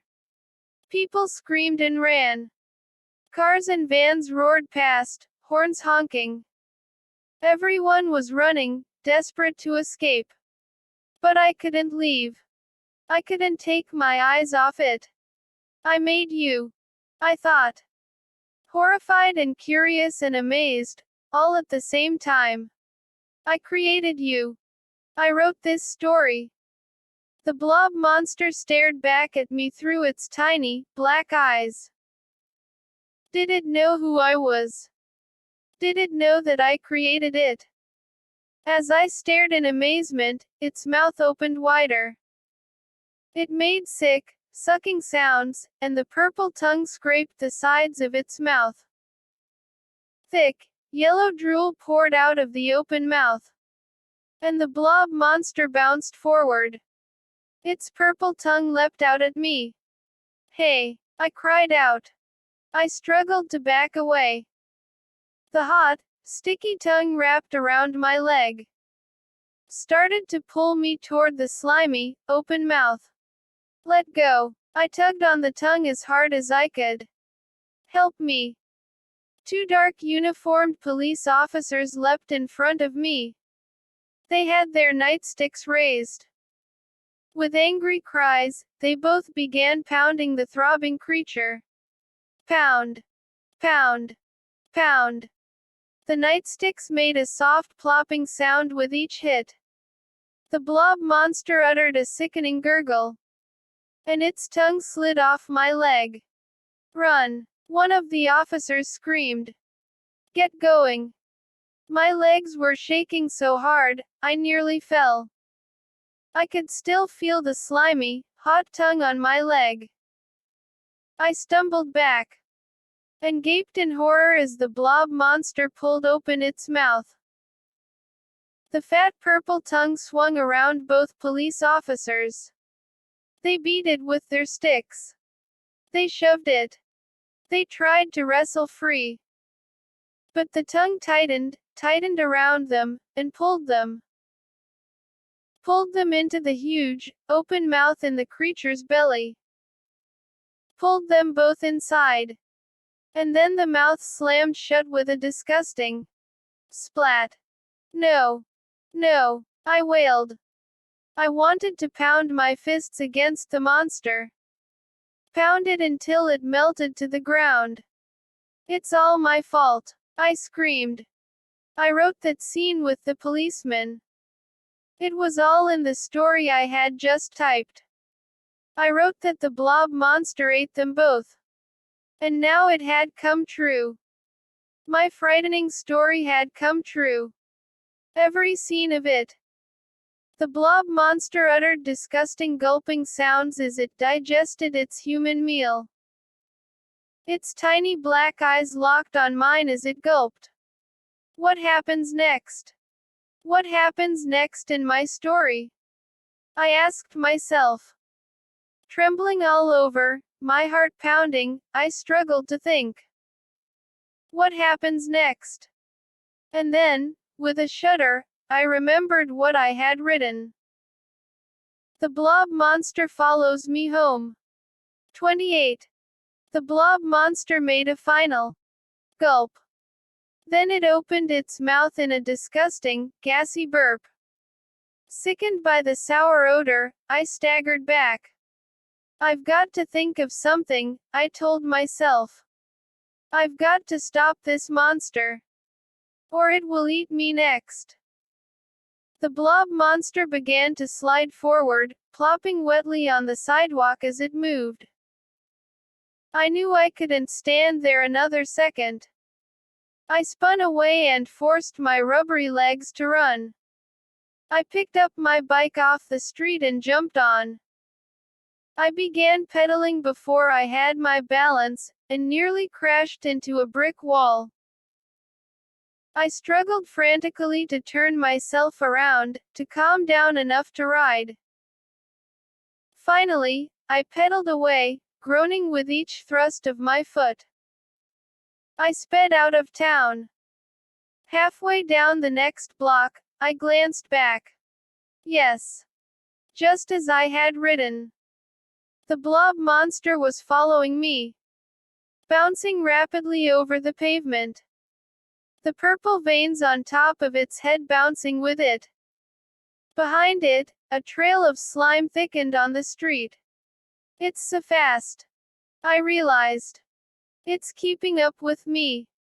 What happens next? What did I type next? Oh, no, I shrieked when I remembered. This is the part where I fall off my bike. I. My front tire hit a rock, and I went flying over the handlebars.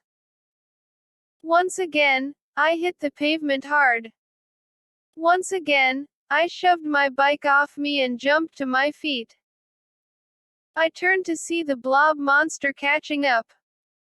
Plopping quickly up the street, its mouth gaping open, its tongue stretching. Reaching out for me.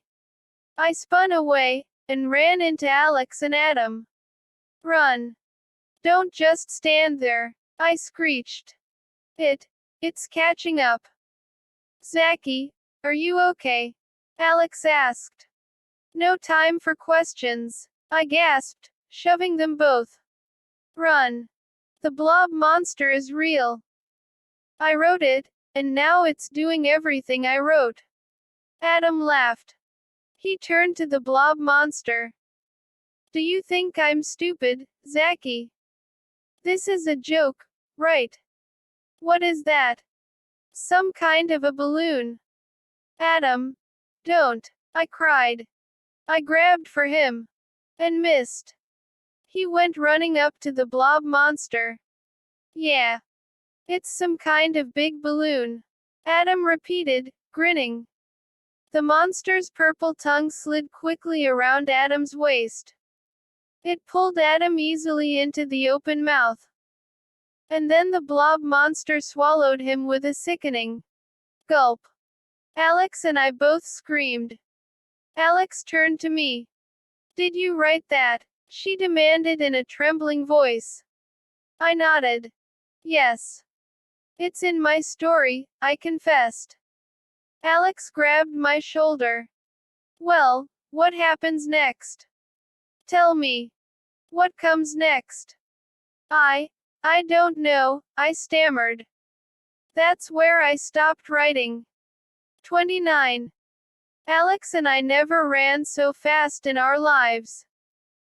By the time we reached my house, my head was throbbing and my side was aching. We both gasped for breath as I pushed open the front door. Anyone home? I shouted into the house. Mom. Mom. No reply. She must have gone out. I turned and glimpsed the blob monster bouncing hard over Alex's front yard. No time. I cried to Alex. No time. Hurry. She slipped inside the house, and I slammed the door behind us and locked it. Then I lurched toward my room, holding my aching side, forcing my rubbery legs to move. I mopped the sweat off my forehead with my arm. Then I dropped into the desk chair and raised my hands over the typewriter keys. Alex hurried up beside me. What are you going to do? She asked breathlessly. No time to explain, I choked out. I heard a thumping at the front door. Then I heard a loud crack, and I knew the huge pink blob had broken down the door. No time. No time, I declared. I furiously started to type. I'm typing an ending, I told Alex. I'm going to type that the blob monster disappears. That it never existed. That Adam and the two policemen are okay. Squissssh. Squissssh. Alex and I both gasped. We heard the blob monster's slimy body, so close now, moving quickly toward us through the hall. I knew I had only a few seconds to type the ending. Squissssh. Right outside my bedroom door. I held my breath and pounded the keys. Pounded as hard and fast as I could until. No. What's wrong? Alex shrieked. The keys are jammed. We both screamed again as the blob monster bounced into the room. 30.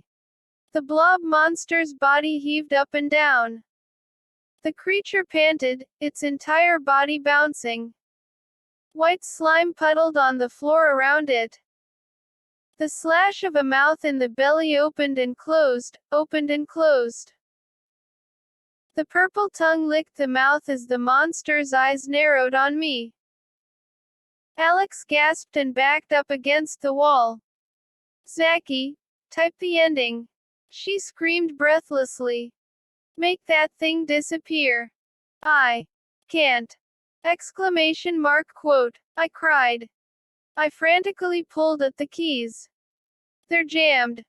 I can't untangle them. Zachy. Please. Exclamation mark quote. Alex pleaded. And then I saw the fat purple tongue leap.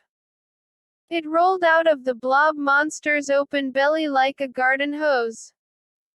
No. I opened my mouth in a terrified wail as the tongue stretched across the room. Reached for me. Reached for me. No. The tongue wrapped around the typewriter. Lifted it easily.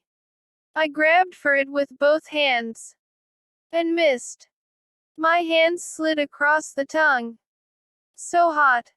Burning hot. And sticky. The tongue pulled back, snapped back like elastic, and carried the typewriter into the monster's gaping mouth.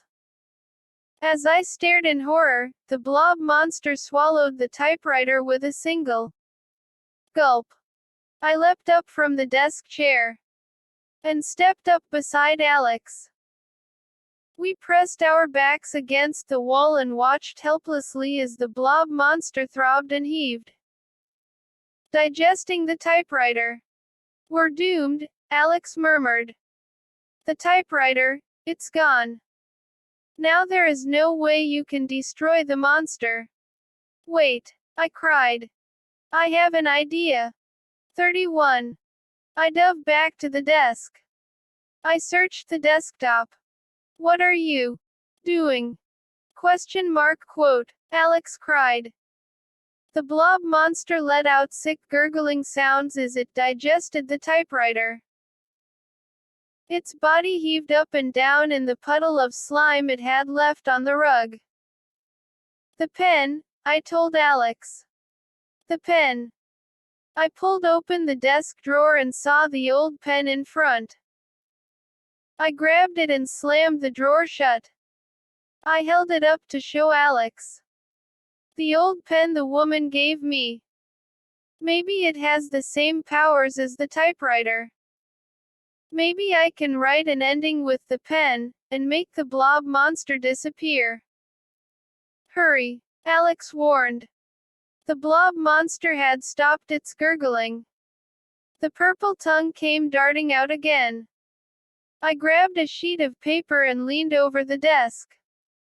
I pulled off the cap on the pen and lowered the point to the paper. I wrote one word, and felt something hot and wet slap against the side of my face. The fat purple tongue slid against me. Ow! I cried out. And dropped the pen.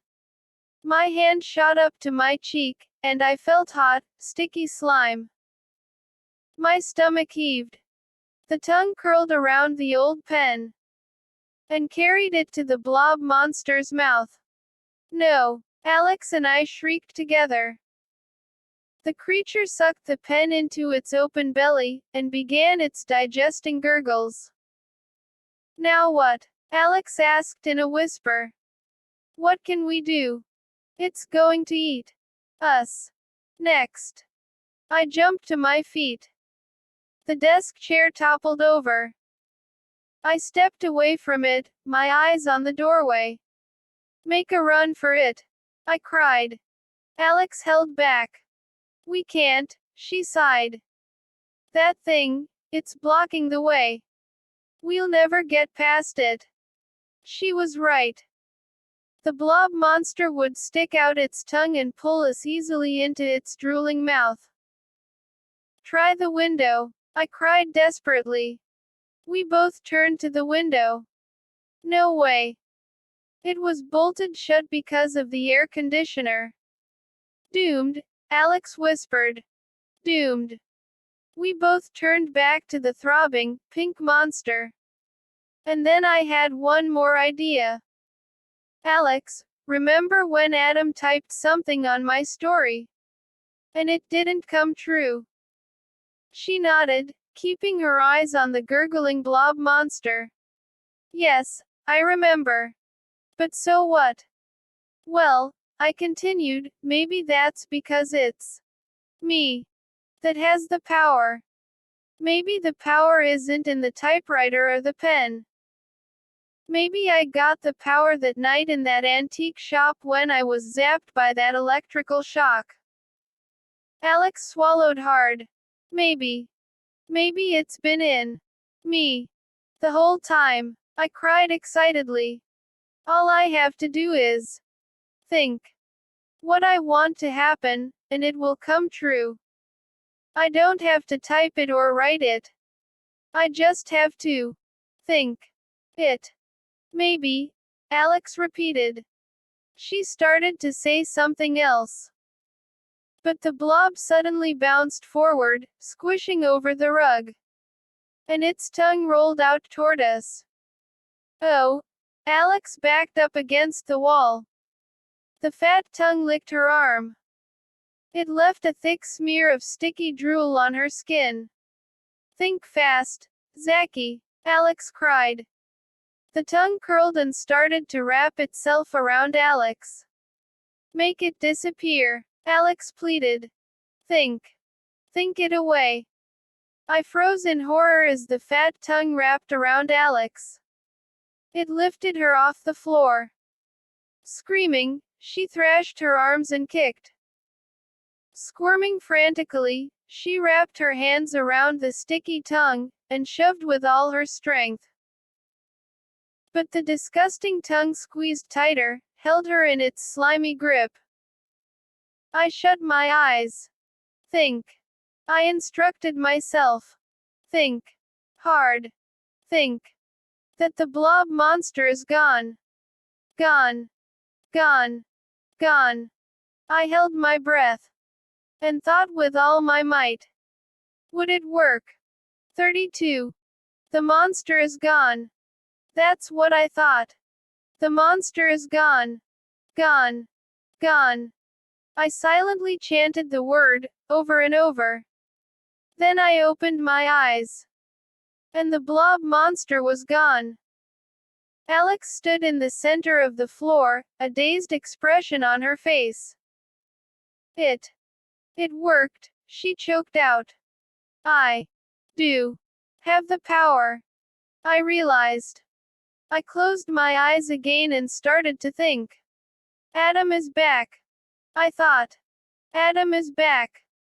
I opened my eyes, and Adam stood beside Alex. He blinked several times, then squinted at me. What's happening? He asked. I have it, I cried happily. I have the power, not the typewriter. What are you talking about? Adam demanded. What power? I shook my head. You wouldn't understand, I told him. Alex started to laugh. Before I realized it, I was laughing too. Joyful laughter. Relieved laughter. All three of us stood there, laughing, laughing, laughing, laughing happily ever after. 33. Well, did you like my story? The pink blob monster neatened the pages he had just read and set them down on the desk. He turned to his friend, a green-skinned blob monster. Did you just write that? The green monster asked. The pink blob monster gurgled with pride. Yes. Did you enjoy it? I did, his friend replied. Thank you for reading it to me. It's very exciting. Very well written. What do you call it? I call it, Attack of the Humans, the blob monster replied. Did you really like it? Yes. Those humans are really gross, his friend replied. Do you know my favorite part? What part? When the blob monster ate Adam. That was really fun, the green creature declared. But I have just one problem with your story. The pink blob monster bobbed up and down. The veins on top of his head turned a darker purple. A problem with my story. What is it? Well, his green friend replied. Why did you give it such an unhappy ending? I hated it when the human shut his eyes, and the blob monster disappeared. That was so sad. Do you think so? The pink monster asked, gazing down thoughtfully at the pages he had written. Yes, his friend replied. You should have a happy ending, instead. Everyone likes a happy ending. The pink blob monster picked up his story. Okay. You're right. I'll change the ending. I'll have the blob monster eat them all. Great. I love it, his friend declared. Now, that's a great ending.